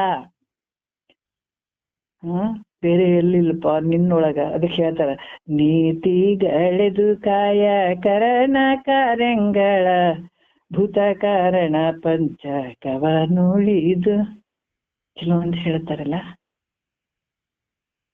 ನೀತಿ ಭೀತಿಯ ಮೀರಿ ನಿಂದು ನೋಡಲು ಪರಂ ಜ್ಯೋತಿ ಸ್ವರೂಪ ನೀನಾಗುತ್ತಿಂತು. ಎಷ್ಟು ಅದ್ಭುತವಾಗಿ ಹೇಳ್ತಾರೆ. ಅದಕ್ಕೆ ಇದಕ್ಕೆಲ್ಲ ನಾವು ಇಷ್ಟೇ ಜಗತ್ತನ್ನ ನೋಡಿ ಇದಕ್ಕೆ ಕಾರಣ ಎಷ್ಟು ಚಂದ ಅದ್ಭುತ ಅದಲ್ಲ, ಎಂತ ಒಂದು ಶಕ್ತಿ ಅಂತ ನಾವು ಮನಸ್ಸು ಮಾಡಿದ್ರ ಬಹಳ ದೊಡ್ಡ ಸಾರ್ಥಕ ಆಗ್ತದ್ರಿ ಜೀವನ. ಬರೀ ಕಾರ್ಯವನ್ನ ನೋಡಕ್ ಕೂತ್ಕೊಂಡಿದೀವಿ ನಾವು, ಸಾಯ್ತೀವಿ ಅಂತೀವಿ, ಹುಟ್ಟುತ್ತೀವಿ ಅಂತೀವಿ, ಜಗತ್ತಿನೊಳಗೆ ಎಲ್ಲ ವ್ಯವಹಾರ ನಡಿತೀವಿ, ಎಲ್ಲಿಂದ ಬಂದವು, ಹೇಗ್ ಬಂದವು, ಈ ಶರೀರ ಹೆಂಗ, ಪ್ರತಿ ಪ್ರಾಣಿ ಪಕ್ಷಿಗಳು ಇವತ್ತು ಕ್ರಿಮಿಕೀಟಗಳು ಎಲ್ಲ ನಮ್ ಕಣ್ಣೆದ್ರಿಗೆ ಓಡಾಡ್ತಾವಂದ್ರೆ ಯಾರಾದ್ರೂ ಬಟನ್ ಹಾಕಿವೇನ್ರಿ ಇವತ್ತ? ಹೆಂಗ್ ತಿರುಗಾಡ್ತವೆ, ಎಷ್ಟು ಅದ್ಭುತ ನೋಡ್ರಿ. ಎಂತ ಶಕ್ತಿ ಅದು! ಯಾವ ಶಕ್ತಿ? ಈ ಬ್ರಹ್ಮನ ಒಂದು ಶಕ್ತಿ, ಪರಬ್ರಹ್ಮನ ಒಂದು ಸ್ವರೂಪದಲ್ಲಿ ಇದು ತೋರ್ಯದ ಅಷ್ಟೇ. ಅದಕ್ಕ ಇದೆಲ್ಲ ಈ ಜಗತ್ತು ಏನ ದೃಶ್ಯಮಾನವಾದಂತ ಈ ಜಗತ್ತು, ಕಲ್ಪನೆಯಿಂದ ಕೂಡಿದಂತ ಈ ಜಗತ್ತು ನಿನ್ನೊಳಗ ತೋರ್ಯದ. ನಿನ್ ಬಿಟ್ರಿ ಇಲ್ಲಪ್ಪ, ಇದಕ್ಕೆಲ್ಲ ಆಧಾರವಾಗಿರೋ ಅಧಿಷ್ಠಾನವಾಗಿ ನಿನ್ನಲ್ಲೇ ತೋರ್ಯದದು. ಅದಕ್ಕೆ ಹೇಳಂಗಿಲ್ಲ, ಮೊದಲು ನಾವು ಜಗತ್ತಿನಾಗೆ ನಾವಿದ್ದೀವ್ರಿ, ನಾವಿದ್ದೀವಿ ಅಂತ ಹೇಳ್ತೀವಿ. ಈಗ ಹಂಗಿಲ್ಲಿಗೆ ಸದ್ಗುರು ಹೇಳ್ತಾನೆ ನೋಡ್ರಿ, ನೀನ್ ಎಲ್ಲಿದ್ದೀಯೋ ನಿನ್ನೊಳಗೆ ಜಗತ್ತು ತೋರ್ದಂಗ ಆಗ್ತದ. ಲಿಂಗ ಮಧ್ಯ ಜಗತ್ ಸರ್ವಂ ಲಿಂಗಮಯಂ ಜಗತ್ತು. ಎಲ್ಲಿಗೆ ಹೋಯ್ತ್ರಿ? ಈಗ ಭಾಳ ಸಣ್ಣವ್ರಿದ್ದೀವಿ ಮೊದಲು. ಇಲ್ರಿ ನಾವ್ ಹಿಂಗದೀವ್ರಿ ಹಂಗದೀವ್ರಿ, ಈ ಜಗತ್ತಿನಾಗ ನಾವು ಹುಟ್ಟಿ ಬಂದೀವ್ರಿ ಅಂತೀವಿ. ಮಹಾತ್ಮ ನೋಡ್ರಿ ಎಷ್ಟು ದೊಡ್ಡವ್ರನ್ನ ಮಾಡಿಬಿಟ್ಟ ನಮ್ಮನ್ನ. ನಿನ್ನೊಳಗೆ ಜಗತ್ತು ಅಂತ ಹೇಳಕತ್ತೇನದ, ನಾವೆಷ್ಟು ದೊಡ್ಡವರಾಗ್ಬಿಟ್ವಿ ಈಗ. ಅದಕ್ಕೆ ಸದ್ಗುರು ಬಹಳ ಶ್ರೇಷ್ಠ ಅಂತ ಹೇಳುವಂಥದ್ದು. ಮತ್ತೆ ಈಗ ಏನ್ ಹೇಳ್ತಾರ, ಅರಿಸಿ ಕೊಳ್ಳದಿಂದ ನಿಮಿಸುವನೇ ಜಾಣರ ದೇವ. ಅನ್ಸಂದ್ರ ತಿಳಿಯುವಂಥವನು, ಅನುಮಾನದಿಂದ ತಿಳಿಯುವಂತ. ಯಾಕಂದ್ರೆ ಇಲ್ಲಿ ಹೇಳ್ತಾರ, ಇದಕ್ಕೆ ಯಾರನ್ನ ಅರಿತಾರೇನ? ಅರಿಯುವಂಥದ್ದು ಇನ್ನೊಂದು ಇದರಿಂದ ಯಾವುದರಿಂದನ ಅರಿಸ್ಕೊಡ್ತದೇನು ಅಂದ್ರೆ ಇಲ್ಲ. ಅದಕ್ಕ ದೇವ್ರ ಗುಡಿಗೆ ಹೋಗ್ತೀವಿ ಎಷ್ಟೋ ಜನ ನೋಡ್ರಿ. ಯಾಕಂದ್ರ ಈ ಜಗತ್ತಿನೊಳಗ ಬಹಳಷ್ಟು ಮಹಾತ್ಮರು ಹಿಂದ್ ಒಂದು ಗೂಢಾರ್ಥವಾದಂತ ವಿಚಾರಗಳನ್ನ ಇಟ್ಟು ಪ್ರಾಕ್ಟಿಕಲ್ ಆಗಿ ಅವ್ರಿಗೆ ಈ ತರ ಮಾಡ್ಲಿ ಅಂತ ಅಟ್ಲೀಸ್ಟ್ ಅಜ್ಞಾನಿಗಳು ಇಷ್ಟಾರ ಮಾಡಿ ಸಾಯಿಲ್ ಅನ್ನೋದಕ್ಕಾಗಿ ಇಟ್ಟಿದಾರ. ಇವತ್ತು ದೇವ್ರು ದಿಂಡ್ರು ಗುಡಿ ಗುಂಡಾರ್ದಾಗ ಅಲ್ಲೆಲ್ಲೆಲ್ಲೆಲ್ಲಿ ಯಾಕೆ ಭಕ್ತಿ ಮಾಡ್ರಿ, ಹಂಗ್ ಮಾಡ್ರಿ ಹಿಂಗ್ ಮಾಡ್ರಿ. ಅದಕ್ಕೆ ಹೇಳ್ತಾರ, ಸುಮ್ಮನೆ ಕಾಲವನ್ನು ಕಳೆದು ಸಾವು ದುಚ್ಚಿತೇವೆ, ನಿಮ್ಮ ನಿಜವನ್ನು ಮುಕ್ತಿ ಬಿಡೆಯದೆ ಮನುಜ. ಸುಕೃತಿಗಳು 5 ಅಂತ ಹೇಳ್ತಾರ. ಸುಕೃತಿಗಳಲ್ಲಿ ಕರ್ಮಿ ಫಸ್ಟ್ ಬರ್ತಾನ. ಯಾಕಂದ್ರೆ ಅಷ್ಟೆಲ್ಲ ಮಾಡಿ ಸಾಯಿಲಿ ಅಂತ ಅವ್ರು ಎಷ್ಟು ಕರುಣಾಮಯಿಗಳು ನೋಡ್ರಿ. ಮಕ್ಳು 3 ಜನ ಅದಾರ ಅಂತಂದ್ರ ಒಬ್ರು ಡಾಕ್ಟ್ರೇ ಓದಿರ್ತಾರ, ಒಬ್ರು ಬಹಳ ಒಂದು ರೀತಿ ಹುಷಾರಿರ್ತಾರ, ಆದ್ರೆ ಒಬ್ಬನ್ ಮಾತ್ರ ಬಹಳ ದಡ್ಡ ಇರ್ತಾನ. ಆದ್ರ ತಾಯಿ ತಂದೆಗೆ ಮಾತ್ರ 3 ಮಕ್ಳು ಚೆನ್ನಾಗಿರ್ಲಪ್ಪ ಅನ್ನುವಂತ ಆಸೆ ಇರ್ತದಲ್ಲ. ಹಂಗ ಹೋಗ್ಲಿ ಅನ್ನೋದು ಯಾರ್ದು ಇರಂಗಿಲ್ಲ. ಹಂಗಾಗಿ ಅಟ್ಲೀಸ್ಟ್ ಕರ್ಮ ಅದನ್ನ ಒಂದು ಸುಕೃತಿಗಳ 5 ಅದರಲ್ಲಿ ಕರ್ಮಿ ಕೂಡ ಬರ್ತಾನೆ. ಫಸ್ಟಿ ಕರ್ಮಿ, ಯಾಕಂದ್ರೆ ಅಟ್ಲೀಸ್ಟ್ ಕರ್ಮರ ಮಾಡಿ ಸಾಯಿಲಿ ಅಂತ ಅರ್ಥ. ಮತ್ತೆ ಕರ್ಮಿ, ಮುಮುಕ್ಷು, ಅಭ್ಯಾಸಿ, ಅನುಭವಿ, ಆರುಳ ಇವೆಲ್ಲ ಬರ್ತಾರ 5. ಅದರಲ್ಲಿ ಕೆಲವು ದೇವರುಗಳನ್ನ ನಾವು ದೇವಸ್ಥಾನದಾಗ ನೋಡ್ತೀವಿ, ಅಲ್ಲಿ ಹೋಗಿ ನಮಸ್ಕಾರ ಮಾಡಿ ಹಿಂದಕ್ಕೆ ಬರ್ತೀವಿ, ಹೌದಲ್ಲ? ಕೆಲವ್ರು ನೋಡ್ಬೇಕು, ನಮಸ್ಕಾರ ಮಾಡ್ತೀವಿ ಆಮೇಲೆ ಬರೋರು ಬರ್ತಾರ. ಕೆಲವರು ಹಿಂದ್ಗಡೆ ಹಿಂಗ ನಮಸ್ಕಾರ ಮಾಡಿ ಹಿಂದ ಬರ್ತಾರ ನೋಡ್ರಿ, ಮತ್ ಮುಂದಕ್ಕೆ ಹೋಗಂಗಿಲ್ಲ. ಹಿಂದಿನ ಬಾಗ್ಲಿ ಹಿಂದಕ್ಕೆ ಬರ್ತಾರ ಅವ್ರು. ಅದ್ರ ಉದ್ದೇಶ ಏನು ಅಂತಂದ್ರ ಆ ಕಡೆ ಮತ್ತೆ ಹೋಗಂಗಿಲ್ಲ. ಎಲ್ಲಾ ವೇದ ಉಪನಿಷತ್ ಇವೆಲ್ಲಾ ಬಂದಿದಾವಂದ್ರ ಬರೀ ಬಟ್ ಮಾಡ್ಗ ಭಗವಂತ ಅಲ್ಲಿ ಅದ ನೋಡ ತೋರಿಸ್ತಾವ, ಹಿಂದಕ್ಕೆ ಬರ್ತಾವ, ಯಾವ ಮುಂದಕ್ಕೆ ಹೋಗಂಗಿಲ್ಲ. ಅಲ್ಲಿ ಹಿಂಗ್ ತೋರ್ಸೋದು ಅಲ್ಲಿ ಅದ ನೋಡಿ ಹಿಂಗ. ಹಂಗಾಗಿ ಇಲ್ಲಿ ಅರಿವು ಹೆಂಗ ಐತಪ್ಪ ಅಂತಂದ್ರ ಅದು ಯಾರಿಂದನೂ ಯಾವುದ್ರಿಂದನೂ ಅರಿಸಿಕೊಳ್ಳಂಗಿಲ್ಲ ಅದು. ಅದಕ್ಕ ಈ ಜಗತ್ತಿನೊಳಗ ಸೂರ್ಯನಂಗ್ ಮತ್ತೊಬ್ಬನ ಹೋದನೇನು ಅಂದ್ರೆ ಇಲ್ಲ. ಬೇರೆ ಏನಾರ ಐತ್ರಿ, ಅಲ್ಲಿ ಬೇರೆ ಅಮೇರಿಕಾದಾಗ ಅಲ್ಲಿ ಹೋಗಿದೀವ್ರಿ, ಬ್ಯಾರೆ ಸೂರ್ಯ ಅದನ್ನ ಅಂತ ಹೇಳ್ತೀವೇನೆ ಯಾವತ್ತಂದ್ರ? ಅಲ್ಲಿ ಚಂದ್ರ ಬ್ಯಾರೆ ಅದನ್ರಿ ಅಂತ ಹೇಳ್ತೀವೇನೆ? ನೀ ಬ್ಯಾರೆ ಮಾಡ್ಕೊಂಡು ಕುಂತಿದ್ದಿ. ಆ ದೇಶ ಈ ದೇಶ ಎಲ್ಲ ಲಿಮಿಟೆಡ್ ಯಾವ ಲಿಮಿಟ್ ಇಲ್ಲಿ. ಭೂಮಿ ಇರೋದು ಒಂದೇ, ಆಕಾಶ ಇರೋದು ಒಂದೇ, ಅಗ್ನಿ ಇರೋದು ಒಂದೇ, ಜಲ ಇರೋದು ಒಂದೇ, ಸೂರ್ಯ ಇರೋದು ಒಂದೇ, ಚಂದ್ರ ಇರೋದು ಒಂದೇ. ನೀನ್ ಮಾಡ್ಕೊಂಡ್ ಕುಂತಿದ್ದಿ. ನೀನ್ ಹೆಂಗಿದಿ? ಅರೆ ಲಿಮಿಟ್ ಹಾಕೊಳ್ಳೋದೆ, ಈ ಊರು ಇಲ್ಲಿಗೆ ಮುಗೀತು, ಈ ಊರು ಇಲ್ಲಿಗೆ ಮುಗೀತು. ಅದು ನಿನ್ನ ಭಾವನೆಯಲ್ಲಿ ಅಷ್ಟೇ ಹೊರತಾಗಿ ಸತ್ಯವಾದದ್ದಲ್ಲ ಅದು. ಅದಕ್ಕ ಇಲ್ಲಿ ಕೂಡ ಹೇಳ್ತಾರ ಯಾವ ರೀತಿ ಜಗತ್ತನ್ನ ಬೆಳಗುವಂತ ಸೂರ್ಯ ಒಬ್ಬನೇ ಅದಾನ. ಬಹಳ ಮಂದಿ ಅದಾರೇನು? ಆಕಾಶಗಳು ಬಹಳ ಅದಾವೇನು? ಇಲ್ಲಲ್ಲ. ಅದ್ರಂಗ ಅರಿಯುವಂತ ಅರಿವು ಮತ್ತೊಂದಿಲ್ಪ. ನೀನೇ ನೋಡ್ರಿ ಎಷ್ಟು ಒಂದು ಅದ್ಭುತವಾಗಿ ಹೇಳತ್ತಾರ. ನಿನ್ನನ್ನು ಅರಿಯುವಂಥದ್ದೇನಿಲ್ಲ, ಅರಿಯುವಂಥದ್ದು ಇನ್ನೂ ವಸ್ತುನೂ ಇಲ್ಲ, ಯಾರೂ ಇಲ್ಲ. ಯಾಕಂದ್ರ ಅರು ಒಂದೇ ಐತದು. ಮತ್ತೆ ಸಕಲ ಜೀವರಾಶಿಗಳಲ್ಲಿರುವಂತ ಅರಿವು ಒಂದೇನೆ. ಮತ್ತೆ ನಾವು ಅನ್ಕೊಳಂಗಿಲ್ಲ ಇಲ್ರಿ ಬ್ರಹ್ಮ ವಿಷ್ಣು ಮಹೇಶ್ವರ ಬಲ್ಲಿ ಬೇರೆ ಐತ್ರಿ ಜ್ಞಾನ, ನಾವು ಮನುಷ್ಯರದೇವ್ರಿ ನಮ್ಮಲ್ಲಿ ಜ್ಞಾನ ಬೇರೆ ಐತ್ರಿ, ಸೂರ್ಯ ಚಂದ್ರ ಜೀವನ ಮುಕ್ತರೆ ಅವ್ರ ಬಲ್ಲಿರುವಂತ ಅರಿವು ಬೇರೆ ಐತ್ರಿ, ನನ್ನ ಬಲ್ಲಿರುವಂತ ಅರಿವು ಬೇರೆ ಐತ್ರಿ. ಪ್ರಾರಬ್ಧ ರೂಪದಿಂದ ಆ ಜ್ಞಾನವನ್ನು ಪಡ್ಕೊಂಡಂತ ತತ್ವಜ್ಞಾನಿ ಯಾವ ರೂಪದಲ್ಲಿ ಎಲ್ಲಾದ್ರೂ ಇರ್ಬೋದತ್ತ. ಮನೆಯಲ್ಲೂ ಇರ್ಬೋದು, ಹೊರಗಡೆ ಇರ್ಬೋದು, ಮಠದಲ್ಲಿ ಇರ್ಬೋದು, ಸಂಚಾರ ಮಾಡಬಹುದು, ಸಂತೆಯಲ್ಲಿರ್ಬೋದು, ಜಾತ್ರೆಯಲ್ಲಿ ಎಲ್ಲಾದ್ರೂ ಇರ್ಬೋದು. ಆದ್ರ ಆತ ಮನೆಗೆ ಅದನ್ರಿ ಆತನ ಜ್ಞಾನ ಬೇರೆ ಐತೆ, ಆತ ಮಠದಲ್ಲಿ ಅದನ್ರಿ ಆತನ ಜ್ಞಾನ ಬೇರೆ ಐತೆ, ಸಂತೆಗೆ ತಿರುಗಾಡ್ತಾನ್ರಿ ಆತನ ಜ್ಞಾನ ಬೇರೆ ಐತೆ, ಬ್ರಹ್ಮ ವಿಷ್ಣು ಮಹೇಶ್ವರರ ಜ್ಞಾನ ಬೇರೆ ಐತ್ರಿ ಅಂತಂತೀರೇನ? ಇಲ್ಲ, ಜ್ಞಾನ ಇರೋದು ಒಂದೇನೆ. ಸಕಲ ಜೀವರಾಶಿಗಳಲ್ಲಿರುವಂತ ಜ್ಞಾನ ಒಂದೇನೆ, ಈ ಅರಿವೇ. ಇದು ಬಿಟ್ರೆ ಅನ್ನೇ ಇಲ್ವೇ ಇಲ್ಲ. ಉಪಾಧಿಗಳಿಂದ ಶರೀರಗಳು ಬಂದಿದಾವ ಹೊರತಾಗಿ ಇರುವಂತ ಜ್ಞಾನ ಒಂದೇನೆ ಇರೋದು. ಅದಕ್ಕೆ ಇದು ಹೆಂಗೈತಿ ಅಂತಂದ್ರ ಯಾವ ರೀತಿ ಬೇರೆ ಆದನ್ನಂಗಿಲ್ಲ, ಒಂದೇ ಇರುವಂತದ್ದು. ಅದಕ್ಕಾಗಿ ಇದು ಹೆಂಗದಂತಂದ್ರ ಇದಕ್ಕೆ ಅರಿಸಿಕೊಳ್ಳುವಂಥದ್ದು ಯಾವುದೂ ಇಲ್ಲ. ಈ ಒಂದು ತೋರುವಂತ ಜಗತ್ತು ಹೆಂಗದ, ಜಡತ್ವದಿಂದ ಕೂಡ್ಯದ, ಅದಕ್ಕೆ ಅನಿತ್ಯತೆಯಿಂದ ಅದ. ಯಾಕಂದ್ರ ಇದಕ್ಕ ಎರಡು ಅಂತ ಹೇಳಂಗಿಲ್ಲ. ಯಾವ ರೀತಿ ಅಂತಂದ್ರ ಅದ್ವೈತವಾಗಿರುವಂಥದ್ದು, ಒಂದೇ ಆಗಿರುವಂಥದ್ದು. ಮತ್ತೆ ಹೆಂಗೈತದು? ನಿತ್ಯ ಇರುವಂಥದ್ದು, ಅದು ಹೋಗುವಂಥದ್ದಲ್ಲ, ಬರುವಂಥದ್ದಲ್ಲ. ಮುಂಜಾನೆ ಬಂದ ಸೂರ್ಯ ಸಂಜೆ ಕಡೆ ಹೋಗ್ಬಿಟ್ಟಾನಂತ ಅನ್ನಂಗಿಲ್ಲ ಈ ಅರಿವು. ಅದಕ್ಕೆ ಬಹಳ ವಿಶೇಷವಾಗಿ ಯಾಕೆ ಇದಕ್ಕೆ ಮಹಾತ್ಮರು ಬಹಳಷ್ಟು ಹೆಚ್ಚಿನ ಒತ್ತು ಕೊಟ್ರ ಅಂತಂದ್ರ, ಇದು ಒಂದು ಸಲ ಹಾಡ್ಬಿಡ್ತದ. ಒಂದ್ಸಲ ಈಗೆಷ್ಟು ತೀವ್ರ ರೀತಿಯಿಂದ ನಾವು ಕೇಳ್ತೀವಿ, ಅಷ್ಟೇ ಮನನ ಮಾಡ್ತೀವಿ, ಅಷ್ಟೇ ಅದನ್ನ ನಿಧಿಧ್ಯಾಸನ ಆಗುವಂಥದ್ದು. ಅದೇ ಒಂದ್ ಕಡೆ ನಿಲ್ತದ. ನಿಧಿಧ್ಯಾಸನ ಅಂತಂದ್ರೆ ನಾವು ಈ ಶ್ರವಣ ಪಕ್ಕ ಆಗ್ಬೇಕು. ಶ್ರವಣ ಆಯ್ತು ಅಂತಂದಾಗ ಅಲ್ಲಿ ಮನನ ಹೌದ ಅಲ್ಲ ಅನ್ನುವಂತ ಮನನ ನಡೀತದ. ಅದಕ್ಕೆ ಟೈಮ್ ಬೇಕು.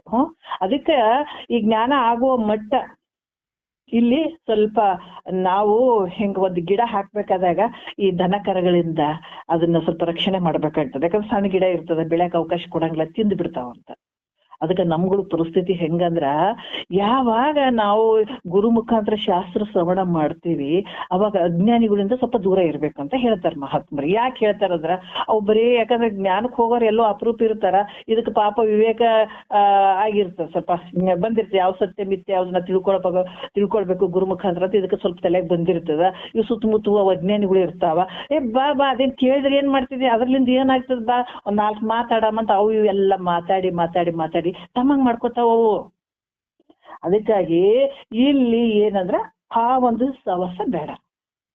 ನೀನ್ ಹೆಂಗ ಮಾತಾಡಿದ್ರು ಕೂಡ ಈ ಶ್ರವಣ ಮಾಡಿದ್ದನ್ನ ಇದು ನೀನ್ ಏಕಾಂತದಲ್ಲಿ ಆ ಗುರುವಾಕ್ಯವನ್ನ ಸಂಪೂರ್ಣ ಮನನ ಮಾಡ್ಬೇಕು. ಹೌದಾ ಅಲ್ಲ ಅಂತ. ಅದು ಯಾವಾಗ ಮನನದಿಂದ ಅದು ದೃಢ ನಮ್ಗ ಆಗ್ತದ, ಹೌದು ಎಸ್ ಹಿಂಗೆ ಐತೆ, ಅದು ನಮ್ಮ ಅನುಭವಕ್ಕೂ ಬರ್ಬೇಕು. ಮತ್ತೆ ಗುರುಗಳು ಹೇಳಿದ್ರೆ ನಮ್ಗೆ ಅನುಭವಕ್ಕಿಲ್ಲ ಅಂದ್ರೆ ನಂಬದ ಅವಶ್ಯಕತೆ ಇಲ್ಲ. ನಮ್ಗ ಹೌದಾ ನಮ್ಮಲ್ಲಿ ಹಿಂಗ ಐತೆ ಇಲ್ಲ, ಹೌದಾ ನಮ್ಗೆ ಜಾಗ್ರ ಸ್ವಪ್ನ ಸುಸುಪ್ತಿ, ಹೌದಾ ಇದು ನಮಗ್ ಗೊತ್ತಿಲ್ಲ. ಗುರುಗಳ ಹತ್ರ ಹೋದಾಗ ನಮ್ಗೆ ಗೊತ್ತಾಗ್ತದೆ. ಜಾಗ್ರ ಅಂದ್ರೆ 25 ತತ್ವಗಳಿಂದ ಈ ಸ್ಥೂಲ ಶರೀರ ವ್ಯವಹಾರ ಮಾಡ್ತದ. ಸ್ವಪ್ನದಲ್ಲಿ ಹೋದಾಗ ಸೂಕ್ಷ್ಮ ಶರೀರ ವ್ಯವಹಾರ ಮಾಡ್ತದ. ಅಲ್ಲಿ ಕೂಡ ವಿಚಾರಗಳನ್ನ, ಯಾಕಂದ್ರೆ ಅಲ್ಲಿ ಸೃಷ್ಟಿ ಪ್ರಪಂಚ ಅಲ್ಲಿ ಒಂದು ಹಾಕ್ತದ. ಆಮೇಲೆ ನಿದ್ದೆಯಲ್ಲಿ ಇವು ಯಾವ ಇರಂಗಿಲ್ಲ, ಅಜ್ಞಾನದಲ್ಲಿ ಅವಿದ್ಯೆಯಲ್ಲಿ ಎಲ್ಲ ಅಡಗ್ತಾವ. ಮತ್ತೆ ಮರುದಿವಸ ಮತ್ತೆ ಜಾಗ್ರ ಇದು ಕಂಟಿನ್ಯೂ ಇರ್ತದ ಅಂತ ಈ ಗುರು ಮುಖಾಂತರ ನಾವು ತಿಳ್ಕೊಂಡಿರ್ತೀವಿ. ನಮಗೇನು ಗೊತ್ತಿರಂಗಿಲ್ಲ ಅವಾಗ. ಇವು ಹೌದಲ್ಲ ನಮ್ಗ ಅನುಭವಕ್ಕೆ ಬರ್ತಾವ. ಇವು ಹೌದಲ್ಲ, ಕರೆಕ್ಟ್. ಮಲಗ್ತೀವಿ, ಕನಸು ಬೀಳ್ತದ, ನಿದ್ರೆ ಬರ್ತದ, ಎಸ್ ಇದು ಕರೆಕ್ಟ್ ಅದ. ಅವ್ರು ಹೇಳುವಂತ ಪ್ರತಿಯೊಂದು ವಿಚಾರಗಳನ್ನ ನಾವು ಮನನ ಮಾಡ್ತಾ ಹೋದಾಗ ನಮಗೊಂದು ದೃಢ ಆಗ್ತದ, ಹೌದು ಅನ್ನುವಂಥದ್ದು. ಅದು ನಿಧಿಧ್ಯಾಸನದಲ್ಲಿ ಅದು ಹೌದು ಅನ್ನುವಂಥದ್ದು ಭಾವ ಬಂದ್ಬಿಡ್ತದ ಅದು. ಅದಕ್ಕೆ ಆ ಒಂದು ಇದು ಜ್ಞಾನ ದೃಢ ಆಗುವ ಮಟ್ಟ ಯಾವಾಗ ನಮಗ್ ದೃಢ ಆಯ್ತು ಅಂತಂದಾಗ ನೀನ್ ಹೆಂಗಾರ ಇರು ನಡೀತದ. ಆದ್ರ ಆಗುವ ಮಟ್ಟ ಮಾತ್ರ ಇದನ್ನ ರಕ್ಷಣೆ ಮಾಡ್ಕೋಬೇಕು. ಇದಕ್ಕಾಗಿ ಹೇಳುವಂತದ್ದು ಮಹಾತ್ಮರು. ಯಾಕಂತಂದ್ರೆ ಇಲ್ಲಿ ಕೂಡ ಹೇಳ್ತಾರೆ, ಹಿಂಗ ಅರಿತಾ ಹೆಂಗಿದೆ ನಿನ್ನ ಸ್ವರೂಪ ಹೆಂಗೈತಂದ್ರ ನಿತ್ಯ ಅದದು, ಹೋಗುವಂತದ್ದೆಲ್ಲ ಬರುವಂತದ್ದೆಲ್ಲ. ಸೂರ್ಯ ಬಂದ ಸಂಜೆ ಕಡೆ ಹೋಗ್ತಾನ, ಆದ್ರ ನಿನ್ನ ಸ್ವರೂಪ ಹಂಗಲ್ಲ, ಯಾವಾಗ್ಲೂ ಇರುವಂಥದ್ದು. ನಿನ್ನ ಶರೀರ ಹೋಗ್ತದ ಬರ್ತದ, ಆದ್ರೆ ನೀನ್ ಮಾತ್ರ ಹಂಗ ಇರತ್ತನೇ. ನೀನು ಹೆಂಗ್ ಹುಟ್ಟಿನಿಂದ ಸಾಯೋವರೆಗೂ ಬಟ್ಟೆಗಳು ಎಷ್ಟು ಸಲ ಬಿಚ್ಚಿ ಹಾಕಿದಿ, ಆದ್ರೆ ಇರೋ ನೀನೇ ತಾನೆ, ಬೇರೆ ಯಾರನ್ನ ಅದಾರೇನ? ಇಲ್ಲಲ್ಲ. ಅದ್ರಂಗ ಶರೀರಗಳು ಎಷ್ಟು ಹೋದ್ರೇನು ಎಷ್ಟು ಬಂದ್ರೇನು ಇರುವಂತಾವ್ ನೀನೇ ಇದೆ. ಒಂದ್ ವೇಳೆ ನೀನೇನ ತಿಳ್ಕೊಳ್ಳಿಲ್ಲ, ಇಲ್ಪ ನಾನೇನ್ ತಿಳ್ಕೊಳ್ಳಿಲ್ಲ, ಒಂದ್ ಸ್ವಲ್ಪ ಹಂಗ ಅರ್ಧಮರ್ಧ ಆಯ್ತು, ನನ್ ಪೂರ್ತಿ ಜ್ಞಾನ ಆಗ್ಲಿಲ್ಲ, ಆಯ್ತು ಆಯುಷ್ಯ ಮುಗೀತು, ಪ್ರಾಣ ಹೋಯ್ತು ಅಂದಾಗ ಇದು ವ್ಯರ್ಥ ಅಲ್ಲ. ಅದಕ್ಕೆ ನಿನ್ನ ಹೆಂಗಾರ ಕೇಳು, ಒಟ್ಟ ಗುರುವಾಕ್ಯ ಕಿವಿಗ್ ಬಿಡ್ಬೇಕು, ಅವ್ ಕೆಲ್ಸ ಮಾಡೇ ಮಾಡ್ತಾವ್. ಇದು ಏನಾದ್ರ ಹಂಗ ನಿನ್ ಕಿವಿಗ್ ಬಿದ್ದು ಇವು ಎಷ್ಟು ಕೆಲಸ ಮಾಡ್ತಾವಂದ್ರ ನಿನ್ಗೆ ಯಮನ ದಾಳಿಯನ್ನು ಬಿಡಿಸ್ತಾವ. ಹೌದಾ? ನಿನ್ ಮುಕ್ತನ ಮಾಡದೇ ಇದ್ರು ಕೂಡ ಯಮನ ದಾಳಿಯನ್ನ ಬಿಡಿಸ್ತಾವ. ಮತ್ತೆ ತಿರ್ಗ ಮಾನವ ಶರೀರ ತೊಟ್ಕೊಂಡು ಬರ್ತೀವಿ, ಇದೇ ಏನ್ ವಿಚಾರ ಕೇಳಕತ್ತಿದಿ ಇದೇ ಕಂಟಿನ್ಯೂ ಇರ್ತಾವ, ಸಂಸ್ಕಾರದಲ್ಲಿ ಉಳ್ಕೊಂಡ್ ಬಿಡ್ತಾವ. ಅದಕ್ಕೆ ವ್ಯರ್ಥ ಅಲ್ಲ ಗುರುವಾಕ್ಯಗಳು, ಸಾಮಾನ್ಯ ಅಲ್ಲ. ಇಲ್ಲಿ ಕೂಡ ಹೇಳ್ತಾರ ಈ ರೀತಿ ಹೆಂಗದ ಇದು ಅರಿವು ಅಂದ್ರೆ ನಿತ್ಯ ಅದದು. ಮತ್ತೆ ಹೇಳ್ತಾರ ಮತ್ತೆ ಇದು ಕೂಡ ಸ್ವಯಂ ಜ್ಯೋತಿ ಸ್ವರೂಪ. ಅದಕ್ಕೆ ಈ ರೀತಿ ಸದ್ಗುರು ಹೇಳ್ತಾನಲ್ಲ, ಇದನ್ನ ಹೇಳಿದ್ದನ್ನ ಪಕ್ಕ ತಿಳ್ಕೊಳ್ಳುವಂತ. ಅದಕ್ಕೆ ಶ್ರವಣ ಬಹಳ ಕರೆಕ್ಟ್ ಆಗ್ಬೇಕು, ಅದು ಕ್ರಮ ಇರಬೇಕು. ಅವಾಗ ಆ ನಿಶ್ಚಯ ಯಾವಾಗ ಯಾರು ಮಾಡ್ಕೊಳ್ತಾರ ಅದು ಜಾಣರಲ್ಲಿ ಜಾಣ, ಅದಕ್ಕೆ ಜಾಣ ಅಂತಾರ. ನೋಡ್ರಿ ಮಹಾತ್ಮರು ಅದಕ್ಕೆ ಹೇಳ್ತಾರ, ಅಜ್ಞಾನಿಗಳು ಅವ್ರು ಹೆಂಗಾರ ಗಳಿಸ್ಲಿ ರೊಕ್ಕ, 4 ಬಿಲ್ಡಿಂಗ್ ಕಟ್ಸಿದ್ರಂದ್ರ ಏನ್ ಸಂಸಾರ ಮಾಡ್ತಾನಪ್ಪ, ಒಂದ್ 4 ಗಾಡಿ ಇಟ್ಟು ಬಿಟ್ನಂದ್ರ ಅಲ್ಪ ಏನ್ ಸಂಸಾರ. ಯಾಕಂದ್ರೆ ಅದ ಹೆಂಗ್ ಮಾಡ್ಯಾನಂತ ವಿಚಾರ ಮಾಡಂಗಿಲ್ಲ, ಯಾರು ಮಾಡಂಗಿಲ್ಲ. ಏಟ್ ಹುಷಾರಾಗ್ಯಾನಪ್ಪ, ಏಟ್ ಜಾಣ ಅದಾನ ಅಂತೇಳಿ ಒಂದ್ 4 ಮನಿ 4 ಬಿಲ್ಡಿಂಗ್ಗಳು ಕಟ್ಸಿದ, ಒಂದ್ 4 ಗಾಡಿಗಳು ಇಟ್ನಂದ್ರ ಏನ್ ಜಾಣನಪ್ಪ ಅಂತಾರ. ನಾವ್ ಆ ಜಾಣದಾಗ ಓದೋರು ಗುರು ಹಾಕಿ ನಮಗ್ ಬಹಳ ಎಷ್ಟು ವಿಚಿತ್ರ ಅನಿಸ್ತದ. ಸದ್ಗುರು ಹೇಳಿದಂತವಾಗ ಅರಿವು ನೀನೆಂದು ಪೇಳಿ ತಿಳಿವನೇ ಜಾಣರದೆ. ಸದ್ಗುರು ಏನ್ ಹೇಳ್ತಾನೆ ಅದನ್ನ ತಿಳ್ಕೊಂಡು ಆ ಮಾರ್ಗದಲ್ಲಿ ಹೋಗವ ಜಾಣರಲ್ಲಿ ಜಾಣ ಅಂತವ. ಎಷ್ಟು ಅದ್ಭುತ ನೋಡ್ರಿ. ಅದಕ್ ಜಾಣ. ಅದಕ್ಕೆ ಮಹಾತ್ಮ ಶಾಂತ ರೊಸಿದವುದಂದು ಬಣ್ಣಿಸುವ ವರ್ತನವನ್ನು ಮನುಷ್ಯನಾಗ ಹುಟ್ಟಿದ್ಮೇಲೆ ಅಜ್ಞಾನಿಗಳು ಚಪ್ಪರಿಸ್ತಾರೆ ಬೆನ್ನ. ನಿನಗ ನೀನ್ ಏನ್ ಮಾಡಿದ್ರೆ ಬಾ ಚಂದ ಮಾಡ್ತೀವಿ, ಅದು ಬೇಕಾಗಿಲ್ಲ ನಿನಗ. ಅವ್ರು ಎಷ್ಟು ಚಪ್ಪರಿಸಿ ಜನ್ಮ ಅಂತದ ಚಪ್ಪರಿಸ್ಯಾರ ನಿನಗೆ. ಚಪ್ಪರಿಸೋದಕ್ಕೆ ಮತ್ತೆ ಇಲ್ಲಿ ಬಂದು ಬಿದ್ದಿದ್ದೀನಿ ನೀನು. ಅದಕ್ಕ ಈಗೇನು ಶಾಂತ ರೊಸಿದವ, ಶಾಂತರ ಯಾರು? ಮಹಾತ್ಮರು. ಒಬ್ರು ಹುಟ್ಟಿ ಬಂದದಕ್ಕೆ ಸಾರ್ಥಕ ಆಯ್ತು, ಇದನ್ನ ಮಾಡ್ಕೊಳಕತ್ತಾನಲ್ಲ ಇಷ್ಟು ಕೆಲಸ, ಈ ಭಾವ ಐತಲ್ಲ ಅಂತ ಯಾರು ನಿನಗೆ ಬಹಳ ಪ್ರೀತಿಯಿಂದ ನಿನಗೆ ಆಶೀರ್ವಾದ ಮಾಡ್ತಾರ ಅಥವಾ ಖುಷಿ ಪಡ್ತಾರ ನಿನ್ ನೋಡಿ, ನಿನ್ನ ಜನ್ಮ ಸಾರ್ಥಕ. ಅದಕ್ಕೆ ಇಲ್ಲಿ ಕೂಡ ಹೇಳ್ತಾರೆ, ಯಾರು ಮಹಾತ್ಮರು ನೀನು ಅರಿವಿನ ಸ್ವರೂಪ ನೀನಿದೆ ಅಂತ ದೃಢ ಮಾಡ್ಕೊಂಡು ಆ ಒಂದು ಸ್ವರೂಪದ ವಿಚಾರವನ್ನ ಕೇಳಿ ಅದೇ ಪ್ರಕಾರ ಯಾರು ನೋಡುವ ಅವರು ಜಾಣರಲ್ಲಿ ಜಾಣ. ಹಿಂಗ ತಿಳ್ಕೊಳ್ಪ ಅಂತ ಕೂಡ ಹೇಳ್ತಾರ ಅವರು. ಮತ್ತೆ ಅರಿವೇ ಸಕಲ ಶಾಸ್ತ್ರ ಮತವೆಂದು ತೋರ್ಪನೆ ಜಾಣರ ದೇವ. ಈಗ ಯಾಕಂದ್ರ ಅರಿವು ಸಕಲ ಶಾಸ್ತ್ರವೆಂದು ಹೇಳುವಂಥದ್ದು. ಈ ಒಂದು ಶಾಸ್ತ್ರಗಳು ಇವೆಲ್ಲ ಬಂದಿದಾವ, ಯಾತಕ್ಕೆ ಬಂದಿದಾವ ಅಂತಂದ್ರೆ ಹೇಳ್ದಾಗ ನಿನ್ನ ಅರಿವಿನ ಒಂದು ಇದ್ರಲ್ಲೇ ಇದು ಕೂಡ ಬಂದಂಥವು. ಇವೆಲ್ಲ ಯಾವ ರೀತಿ ನಿನ್ನನ್ನ ತೋರಿಸುವಂಥದ್ದು. ಈ ಶಾಸ್ತ್ರಗಳು ಯಾಕೆ ಬಂದಿದಾವ ಅಂತಂದ್ರ ಒಂದು ಯಾವ ರೀತಿ ಅಂತಂದ್ರೆ ನಿನ್ನ ವಿಚಾರವನ್ನ ಅರಿವಿನ ಸ್ವರೂಪವನ್ನೇ ಹೇಳುವಂಥದ್ದು, ಅದೇ ಗಮನ ಮಾಡುವಂಥವು ಇವೆಲ್ಲ. ಒಂದು ನದಿ ಹುಟ್ಟ್ಯದಾನೆ ಯಾವ್ದ್ರಿಂದ? ಸಮುದ್ರದಿಂದನೂ ಹುಟ್ಟಿದ. ಸಮುದ್ರ ಆವಿಯಾಗಿ ಮೇಲ್ ಮೋಡ ಆಗಿ ಮತ್ತೆ ಮಳೆಯಾಗಿ ಮತ್ತೆ ನದಿಯಾಗಿ ಮತ್ತೆ ಅದ್ರ ಗಮನ ಎಲ್ಲೈತೆ? ಸಮುದ್ರನೇ ಸೇರ್ಬೇಕನ್ನುವಂಥದ್ದು, ಅಲ್ಲಿಗೆ ಹೋಗ್ತದಲ್ಲ. ಅದೇ ರೀತಿ ಕೂಡ ಇಲ್ಲಿ ಕೂಡ ಇವೆಲ್ಲ ವೇದ ಉಪನಿಷತ್ತುಗಳು ಬಂದಾವಂತಂದ್ರೆ ಇದೇ ಅರಿವನ್ನ ಹೊಗಳ್ತಾವ, ಇದನ್ನ ಹೇಳ್ತಾವ, ಇದನ್ನ ತಿಳಿಸಿ ಯಾವುದೇ ಇರಬಹುದು. ಉಪನಿಷತ್ತುಗಳಾಗಿರ್ಬಹುದು, ಬ್ರಹ್ಮಸೂತ್ರ ಆಗಿರ್ಬಹುದು, ಭಗವದ್ಗೀತೆ ಆಗಿರ್ಬೋದು, ಎಲ್ಲ ಹೇಳುವಂಥದ್ದು ನಿನ್ನ ಸ್ವರೂಪ ನಿನಗೆ ತಿಳ್ಸಕ್ ಬಂದ್ ನಿನ್ಗೆ ಏನು ಭ್ರಾಂತಿ ಹಿಡ್ಕೊಂಡು ಕುಂತಾನಲ್ಲ ಆಯ್ತಾ. ಈ ಒಂದು ಅರಿವಿನ ಸ್ವರೂಪವನ್ನ ಕೊಂಡಾಡುವಂಥದ್ದು, ಹೊಗಳುವಂಥದ್ದು, ತಿಳಿಸುವಂಥದ್ದು ಎಲ್ಲಿಂದ ಬಂದಿದೆ ಅಲ್ಲಿಗೆ ಸೇರ್ಸಕ್ ನೋಡ್ತಾವಿವು. ಎಲ್ಲಿಂದ ಬಂದಿದೆ ಅಲ್ಲಿಂದನೇ ಬಂದತ್ತು ನೀನು. ಅರಿವಿನ ಸ್ವರೂಪ ಅಲ್ಲಿಂದನೇ ಬಂದಿದೆಯಪ್ಪ. ಅದಕ್ಕೆ ನದಿ ಎಲ್ಲಿಂದ ಬಂತ ಅಲ್ಲಿಗೆ ಸೇರಕ್ ಹೆಂಗ ಪ್ರಯತ್ನ ಪಡ್ತದ, ಅದೇ ರೀತಿ ಕೂಡ ಇವೆಲ್ಲ ವೇದ ವಾಕ್ಯಗಳು ಏನ್ ಹೇಳ್ತಾವ, ಅದು ಇದು ಏನಾರ ಹೇಳ್ತಾವೇನಂದ್ರಲ್ಲ, ಅರಿವಿನ ಸ್ವರೂಪವನ್ನೇ, ಅರುರೂಪ ಪರಬ್ರಹ್ಮವನ್ನೇ ಕುರಿತು ಹೊಗಳ್ತಾವ, ಹೇಳ್ತಾವ, ತಿಳಿಸ್ತಾವ. ಅದೇ ನೀನಂತ ಹೇಳ್ತಾವ. ಅದಕ್ಕೆ 4 ವೇದಗಳಲ್ಲಿ ಕೂಡ ಇದನ್ನೇ ಮಹಾವಾಕ್ಯಗಳನ್ನೇ ಇಟ್ಟಿದ್ದ. ಅಲ್ಲಿ ಬೇರೆ ಏನಾರು ಇಟ್ಟಾರೇನ್ರಿ? ಒಂದೊಂದು ಸಬ್ಜೆಕ್ಟಿಗೆ ಒಂದೊಂದು ಹೆಸರು ಇರ್ತಾರೆ. ಯಾಕಂದ್ರೆ ಈಗ ನಾವು ಬೇರೆ ಬೇರೆ ಎಲ್ಲ ಒಂದು ಯಾವುದೋ ಒಂದು ಓದಿರ್ತೀವಲ್ಲ, PUC ಆಗಿರ್ಲಿ, BA ಆಗಿರ್ಲಿ ಅಥವಾ BSc ಏನೇ ಓದಿರ್ತೀವಿ, ಆದ್ರೂ ಒಂದು ಎಲ್ಲ ವಿಷಯಗಳನ್ನ ಗರ್ಭೀಕರಿಸ್ಕೊಂಡಿರ್ತದ. ಒಂದು ಪೊಲಿಟಿಕಲ್ ಸೈನ್ಸ್ ಅಂತ ಹೇಳಿದ್ರೆ ಅದ್ರಾಗ ಎಲ್ಲ ಪಾಲಿಟಿಕ್ಸ್ ಏನೇನದಾವ ಎಲ್ಲ ಅದ್ರಾಗ ಇರ್ತಾವ, ವಿಷಯಗಳಿರ್ತಾವ. ಮ್ಯಾಲೊಂದು ಪೊಲಿಟಿಕಲ್ ರಾಜಕೀಯ ಶಾಸ್ತ್ರ ಅಂತ ಬರೆದಿರ್ತಾರೆ ಅಷ್ಟೇ. ಆದ್ರೆ ಅಷ್ಟೇ ನೋಡಿ ನಮ್ಗ ಜ್ಞಾನ ಆಗ್ಬಿಡ್ತೇನೆ, ರಾಜಕೀಯದೆಲ್ಲ ವಿಚಾರ ಗೊತ್ತಾಗ್ಬಿಡ್ತೇನೆ. ನಮ್ಗ ಗೊತ್ತಾಗಿಲ್ಲಲ್ಲ, ನಾವೇನ್ ಮಾಡ್ಬೇಕು, ಅದನ್ನ ತೆಗೆದು ಓದ್ಬೇಕು. ಓದಿದಾಗ ಏನೇನ್ ಅದಾವ ಅಂತ ನಮ್ಗೆ ಅವಾಗ ಎಲ್ಲ ಗೊತ್ತಾಗ್ತದೆ. ಅದೇ ರೀತಿ ಕೂಡ ತತ್ವಮಸಿ ವಾಕ್ಯ ಆಗಿರ್ಬೋದು, ಏನು ಅಹಂ ಬ್ರಹ್ಮಾಸ್ಮಿ ಆಗಿರ್ಬೋದು, ಏನ್ 4 ಮಹಾವಾಕ್ಯಗಳು ಅದಾವಲ್ಲ, ಇವು ಹೇಳಿದಾರ. ಇದನ್ನ ತಿಳ್ಕೊಬೇಕಾದ್ರೆ ಇಷ್ಟೆಲ್ಲ ಗುರು ಬೇಕು, ಇಷ್ಟೆಲ್ಲ ಶ್ರವಣ ಬೇಕು, ಮನನ ಬೇಕು, ಇಷ್ಟೆಲ್ಲ ಟೈಮ್ ಬೇಕಾಗ್ತದೆ. ಕೇಳಿದ ತಕ್ಷಣ ಯಾವ್ದು ನಮ್ಗೆ ಅಳಗೋಡಂಗಿಲ್ಲ, ಅದ್ರೊಳಗೆ ಹೋಗ್ಬೇಕು. ಈ ಸದ್ಗುರು ಆದ್ರೂ ಕೂಡ ನಮ್ಗೆ ದೀಕ್ಷೆ ಕೊಡ್ತಾರೆ, ತಲೆ ಮೇಲೆ ಕೈ ಇಡ್ತಾರೆ. ಏನಂತ ಕೊಡ್ತಾರ ಅವ್ರು? ಅಯ್ಯೋ ನೀನು ನಾನ್ ಜೀವಾತ್ಮ ಅದೀನಿ, ನಾ ಸಾಯ್ತೀನಿ ಹುಡ್ತೀನಿ ಅಂತ ಕುಂತಿಯಲ್ಲ, ನಿನ್ ಜೀವಾತ್ಮ ಅಲ್ಲಪ್ಪ, ನೀ ಸಾಯವನಲ್ಲ, ಹುಟ್ಟವನಲ್ಲ, ನೀ ಪರಬ್ರಹ್ಮ ಸ್ವರೂಪನೇ ಇದೆ ಅಂತ ತಲೆ ಮೇಲೆ ಕೈ ಇಡ್ತಾನಂತ. ಯಾವ್ದೋ ಮಂತ್ರ ಕೊಡ್ತಾನೆ ನಿನಗೆ. ಅದು ಮಂತ್ರದ ಅರ್ಥನೇ ಗೊತ್ತಾಗ್ಲಾರ್ದ ಬರೇ ನಾವು ಕುಂತ್ ಬಿಟ್ಟಿವಿ ಅಂದ್ರೆ ಮತ್ತೆ ನೀನ್ ಹೆಂಗ್ ಮುಕ್ತನಾಗ್ತಿದಿ? ಮುಕ್ತನಾಗಕ್ಕ ದಾರಿ ತೋರಿಸ್ತಾರ. ಅದು ಮಂತ್ರ ಇದನ್ನ ಹಿಡ್ಕೊಂಡು ಇದನ್ನ ಏನು ವಿಚಾರ ಮಾಡಿದ್ರು. ಒಳಗಡೆ ಬೇಕಾದಷ್ಟು ಒಂದು ಬ್ರಹ್ಮಾಂಡದ ಅಡಿಗೆ ಅದ, ಇದನ್ನ ನೋಡು, ವಿಚಾರ ಮಾಡು ಅಂತೇಳಿ ಒಂದು ತಲೆ ಮೇಲೆ ಕೈ ಇಟ್ಟು ಒಂದು ಮಂತ್ರ ಕೊಡ್ತಾನೆ.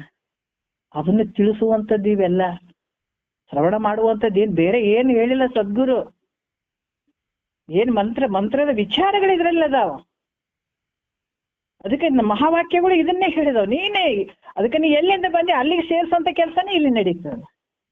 ಅದು ಅರುರೂಪ ಪರಬ್ರಹ್ಮನ ಕುರಿತೇ ಎಲ್ಲಾನು ಹೇಳಕ್ ಬಂದಂತ ಬಿಟ್ಟು ಇದು ಬೇರೆ ಅಲ್ಲ. ಅದು ಇದಂತ ಬೇದದ್ದೇನಾರು ಹೇಳ್ತಾವೇನಾದ್ರೆ, ಯಾಕಂದ್ರೆ ಬೇದದಿಂದನೇ ನೀನು ದುಃಖ ಬಂದದ, ಮತ್ತೆ ಬೇದನೆ ಬೋಧಿಸ್ತವೆ ನಾವು. ಮತ್ತ ಅದಾವಲ್ರಿ, ವೇದದಾಗೂ ಅದಾವಲ್ರಿ. ಅಲ್ಲಿ ಕೂಡ ಕರ್ಮದ ಬಗ್ಗೆ ಅದ, ಉಪಾಸನೆ ಬಗ್ಗೆ ಅದಾವ, ಅದನ್ನು ವೇದನೆ ಹೇಳ್ಯದ. ಹೌದಪ್ಪ, ವೇದನೆ ಹೇಳಿದಾವ, ಅವನು ಕೂಡ ವೇದದಲ್ಲಿ ಬರ್ದಿದಾರ ಅದನ್ನು. ಆದ್ರೆ ನಿನಗೆ ಎಲ್ಲ ಬಜಾರ್ದಾಗ ಎಲ್ಲಷ್ಟು ಅಂಗಡಿಗಳು ಅದಾವ, ತರಕಾರಿ ಅಂಗಡಿಗಳು ಅದಾವ, ಬಂಗಾರ ಅಂಗಡಿನೂ ಅದಾವ, ಎಲ್ಲ ಅಂಗಡಿ ಅದಾವ. ಆದ್ರೆ ನಿನಗೆ ಎಷ್ಟು ಬೇಕು ಅಷ್ಟು ಅದು ತಗೊಳಕ್ ನಿನಗ ಯೋಗ್ಯತೆ ಐತೆ. ಇಲ್ಲ ಮುತ್ತುರತ್ನೇ ತಗೊಳ್ಬೇಕು, ಬಂಗಾರನೇ ತಗೊಳ್ಬೇಕಂತ ನೀನು ಭಾಳ ರೊಕ್ಕ ಇದ್ರೆ ಅಲ್ಲಿಗೆ ಹೋಗಿರ್ತೀವಿ, ಅಥವಾ ಸಣ್ಣ ಪುಟ್ಟ ತಗೊಳ್ಬೇಕಾದ್ರೆ ಅಲ್ಲಿ ಬಂದಿರ್ತೀವಿ. ಅದು ಬಜಾರ್ ಅಂದ್ಮೇಲೆ ಎಲ್ಲಷ್ಟು ಇರ್ತಾವ. ಅದು ನಿನ್ನ ತಾಕತ್ತು ಎಷ್ಟದ ಅಷ್ಟಕ್ಕೆ ನೀನು ಪಡ್ಕೊಳಕ್ ಸಾಧ್ಯ ಆಗ್ತದೆ. ಅದಕ್ಕಾಗಿ ವೇದಗಳಲ್ಲಿ ಇವನು ಹೇಳಿದಾರ, ಅವನು ಹೇಳಿದಾರ. ಆದ್ರೆ ಎಲ್ಲಕ್ಕಿಂತ ಶ್ರೇಷ್ಠವಾಗಿರುವಂಥದ್ದು ಜ್ಞಾನದ್ದು. ಯಾರಿಗೆ ಅಷ್ಟು ಶಕ್ತಿ ಅದ ಅವ್ರ ಜ್ಞಾನವನ್ನು ಪಡ್ಕೊಳಕ್ ಸಾಧ್ಯ ಆಗ್ತದ. ಅದಕ್ಕೆ ಇವೆಲ್ಲ ಹೇಳಿದಾರಂದ್ರೂ ಕೂಡ ಮುಖ್ಯವಾಗಿ ಇರುವಂಥದ್ದು ಯಾವುದಂದ್ರೆ ಅರಿವಿನ ರೂಪ, ಆ ಪರಬ್ರಹ್ಮ ಸ್ವರೂಪನೇ ಹೇಳುವಂತ ವೇದ ಉಪನಿಷತ್ ಕೊನೆಗೆ ಬರುವಂಥದ್ದು ಅಲ್ಲಿಗೆ. ಎಷ್ಟು ಕರ್ಮನ ಮಾಡಿ, ಎಷ್ಟೇ ಕರ್ಮ ಮಾಡಿ, ಎಷ್ಟೇ ಉಪಾಸನೆ, ಯಾಕಂದ್ರ ಇದರಿಂದ ಏನಾಗ್ತದೆ, ಒಂದೇ ಫಲ ನಾವು ಅರ್ಥ ಮಾಡ್ಕೋಬೇಕು. ಫಲಾಪೇಕ್ಷೆಯಿಂದ ಮಾಡಿದಾಗ ಭೋಗಗಳು ಗುರಿ ಆಗ್ತೀವಿ.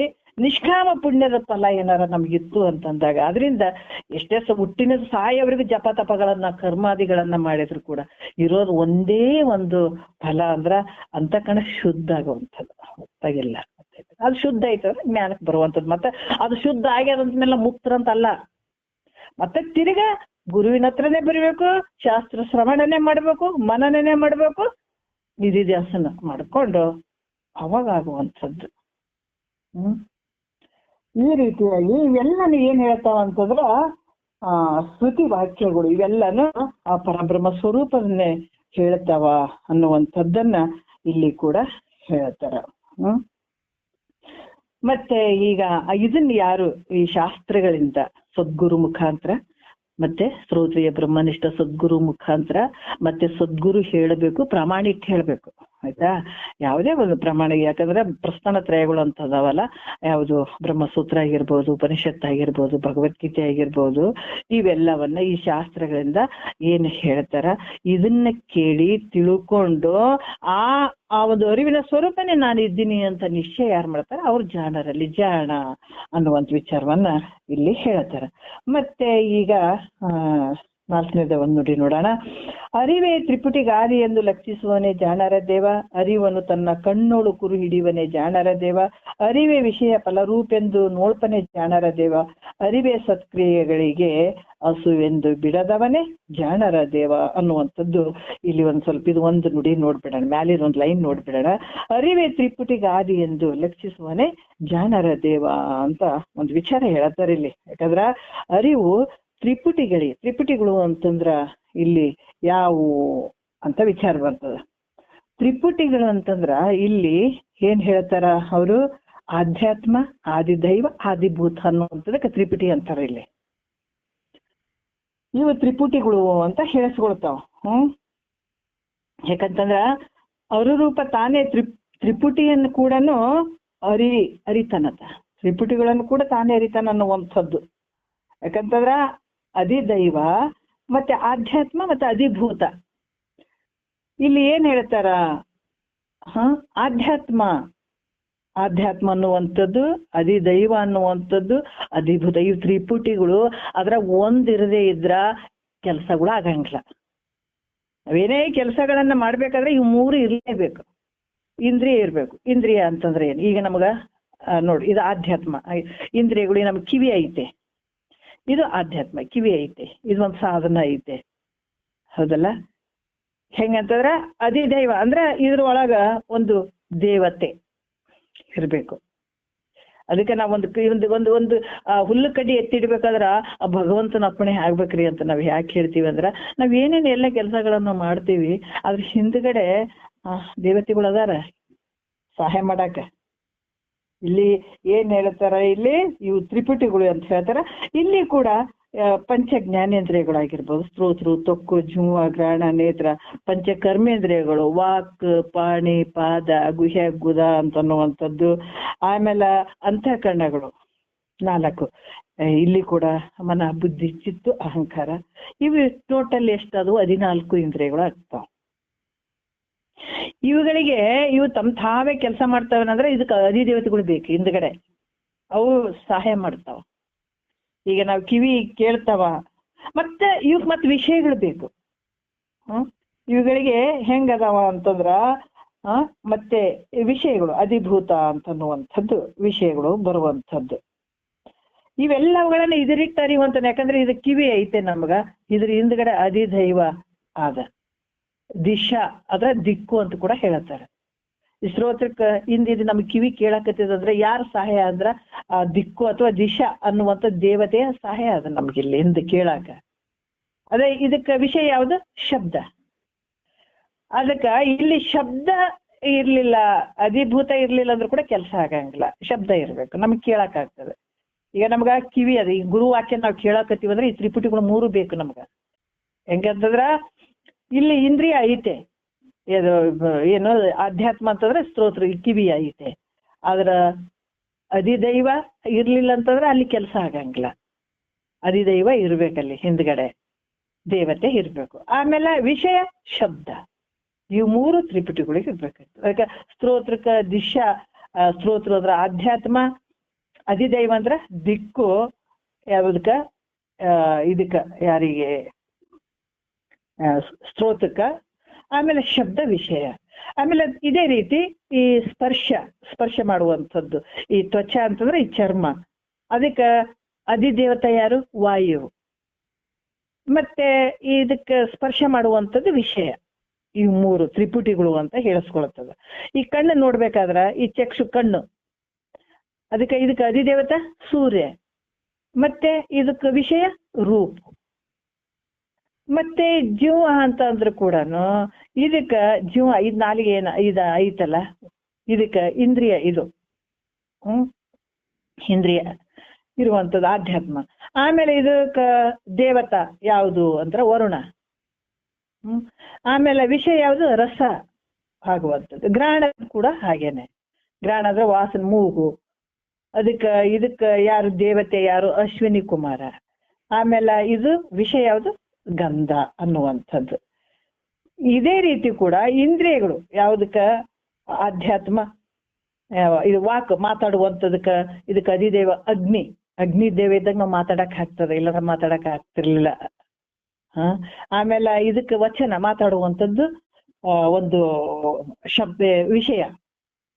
ಆಮೇಲೆ ಪಾಣಿ ಹಸ್ತ ಹಿಡಿಯುವಂಥದ್ದು. ಇದು ಹಿಂಗೆ ಏನಂದ್ರೆ ಹೇಳ್ಸೋದ ಆಧ್ಯಾತ್ಮ ಅಂತ ಅನ್ಸ್ಕೊತ ಇಂದ್ರಿಯ. ಆಮೇಲೆ ಅಧಿದೇವ ಯಾರು ಇಂದ್ರ. ಆಮೇಲೆ ಈ ಕೊಡುವಂಥದ್ದು ತಗೊಳ್ಳುವಂಥದ್ದು ಕೆಲಸ ನಡೀತದೆ ಅಲ್ಲಿ. ಆ ದೇವತೆ ಇದ್ದಾಗ ಇಲ್ಲಿ ಕೆಲಸ ನಡೀತದಿಲ್ಲ ಅಂದ್ರೆ ನಡೆಯಂಗಿಲ್ಲ. ಕೈನೂ ಇರ್ಬೇಕು, ಅಧಿದೇವನೂ ಇರ್ಬೇಕು, ಮತ್ತೆ ವಿಷಯನೂ ಇರ್ಬೇಕು. ಕೊಡುವಂಥದ್ದು ತಗೊಳ್ಳುವಂಥದ್ದು ಅಂದಾಗ ನಡೀತಾವೆ ಇಲ್ಲಿ ಕೆಲಸಗಳು. ಆಮೇಲೆ ಪಾದ ಇದೇ ರೀತಿ ಕೂಡ ಪಾದ ಆಧ್ಯಾತ್ಮ. ಆಮೇಲೆ ಆವರ್ತಿ ಅಂತ ಕೂಡ ಹೇಳ್ತಾರೆ ಇಲ್ಲಿ. ಆಮೇಲೆ ಗಮನ ಮಾಡುವಂಥದ್ದು ಉಪಸ್ಥ ಅಂದ್ರೆ ಆಧ್ಯಾತ್ಮ ಇಂದ್ರಿಯ, ಪ್ರಜಾಪತಿ ಆದಿದೈವ. ಆಮೇಲೆ ವಿಷಯ ರತಿಭೋಗ ಅನ್ನುವಂಥದ್ದು ಹೇಳ್ತಾರೆ. ಗುದ ಅಂದ್ರೂ ಕೂಡ ಅಷ್ಟೇನೆ. ಇದು ಗುದ ಅನ್ನುವಂಥದ್ದು ಕೂಡ ಮಲವನ್ನು ಬಿಡುವಂಥದ್ದು. ಇಲ್ಲಿ ಕೂಡ ಏನ್ ಹೇಳ್ತಾರ, ಇಂದ್ರಿಯ ಅಧಿದೈವ ಯಮ. ಆಮೇಲೆ ಇದ್ರ ವಿಷಯ ಮಲತ್ಯಾಗ ಬಿಡುವಂಥದ್ದು. ಇದೇ ರೀತಿ ಅಂತಃಕರಣದ ಇಂದ್ರಿಯ ಕೂಡ, ಯಾಕಂದ್ರೆ ಆಧ್ಯಾತ್ಮ ಮನ ಅನ್ನುವಂಥದ್ದು ಮನಸ್ಸು. ಈ ಮನಸ್ಸು ಅದಕ್ಕೆ ಇದೇನು ಅಂತಂದ್ರ ಚಂದ್ರ ಅಧಿದೈವ. ಅದು ನಿಶ್ಚಯ ಮಾಡುವಂಥದ್ದು. ಬುದ್ಧಿ ಕೂಡ, ಬುದ್ಧಿಗೆ ಅಧಿದೈವ ಯಾರು ಬ್ರಹ್ಮ. ವಿಷಯ ನಿಶ್ಚಯ ಮಾಡುವಂಥದ್ದು. ಚಿತ್ತಿಗೆ ಅಧಿದೈವ ಯಾರು ನೋಡ್ರಿ ವಿಷ್ಣು. ಅಲ್ಲಿ ಕೂಡ ಏನು ಚಿಂತನೆ ಮಾಡುವಂಥದ್ದು, ಯೋಚನೆ ಮಾಡುವಂಥ ಚಿಂತನೆ ಮಾಡುವುದು. ಅಹಂಕಾರಕ್ಕೆ ಅಧಿದೈವ, ಅಹಂಕಾರ ಅಧ್ಯಾತ್ಮ ಅನ್ಸ್ಕೊಳ್ತದೆ, ಇಂದ್ರಿಯ ಅನ್ಸ್ಕೊಳ್ತದೆ. ಆಮೇಲೆ ರುದ್ರ ಅಧಿದೈವ. ಆಮೇಲೆ ಇದನ್ನ ನಾನು ಅನ್ನುವಂಥದ್ದು ಅಹಂಕಾರ ಪಡುವಂಥ. ಈ ರೀತಿ ತ್ರಿಪುಟಿಗಳು ಇವೆಲ್ಲವನ್ನ ತಿಳಿಯುವಂಥ ನೀನಪ್ಪ, ಇವನ್ನೆಲ್ಲವನ್ನ ಅರಿಯುವಂಥವ್ ನೀನೇ ಇರಿ. ಅದು ಮತ್ತೆ ನಿನ್ನಲ್ಲೇ ನಡೀತದ. ಅವು ಹೆಂಗದಾವಂತಂದ್ರ ಇವೆಲ್ಲವನ್ನ ಅರಿಯುವಂಥವ್ ನೀನೇ ಇದೆ. ಯಾವ ರೀತಿ ಅಂತಂದ್ರ ಜಗತ್ತಿನ ವ್ಯವಹಾರಗಳಿಗೆಲ್ಲ ಸೂರ್ಯ ಹೆಂಗದನ ಸಾಕ್ಷಿ ರೂಪವಾಗಿರುವಂಗ ಈ ತ್ರಿಪುಟಿಗಳಿಗೆ ಎಲ್ಲ ವ್ಯವಹಾರಕ್ಕೂ ಸಾಕ್ಷಿಯಾಗಿರುವಂಥದ್ದು ನೀನೇ ಇದೆ. ಅರಿವಿನ ಸ್ವರೂಪ, ನಿನ್ನ ಅರಿವಿನ ಸ್ವರೂಪನ ಎಲ್ಲ ನಡೆದಂಥದ್ದು, ಎಲ್ಲ ಬೆಳಗುವಂಥದ್ದು, ಎಲ್ಲ ಕ್ರಿಯೆಗಳು ನಡೆಯುವಂಥದ್ದು. ಜಗತ್ತಿನ ವ್ಯವಹಾರನೇ ಆತನಲ್ಲೇ ತೋರಿದಂಥದ್ದು, ಆತನ ಒಂದು ಪ್ರಕಾಶತೆಯನ್ನ ಪಡ್ಕೊಳ್ಳುವಂಥದ್ದು. ಈ ರೀತಿ ಯಾರು ಇದನ್ನ ವಿಚಾರ ಮಾಡ್ಕೊಂಡು ಸದ್ಗುರು ಹೇಳ್ದಂಗ ಕೇಳಿ ಆ ಭಾವದಲ್ಲೇ ನಿಲ್ಲುತ್ತಾರ ಆತನ ಜಾಣ ಅಂತ ಹೇಳ್ತಾರ. ಮತ್ತೆ ಮುಂದಿನ ವಿಚಾರ ನಾಳೆ ಮಾತಾಡೋಣ. ಒಂದೆರಡು ಮಾತು ಗುರುಗಳ ಪಾದಕ್ಕೆ ಅರ್ಪಿಸಿ ಹರವು. ಇದನ್ನ ಇಟ್ಕೊಂಡು ಸ್ವಲ್ಪ ನೋಡ್ಕೊಂಡು ಮುಂದೆ ನಾಳೆ ಮಾತಾಡೋಣ. ಒಂದೆರಡು ಮಾತು ಗುರುಗಳ ಪಾದಕ್ಕೆ ಅರ್ಪಿಸಿ ಹರವು.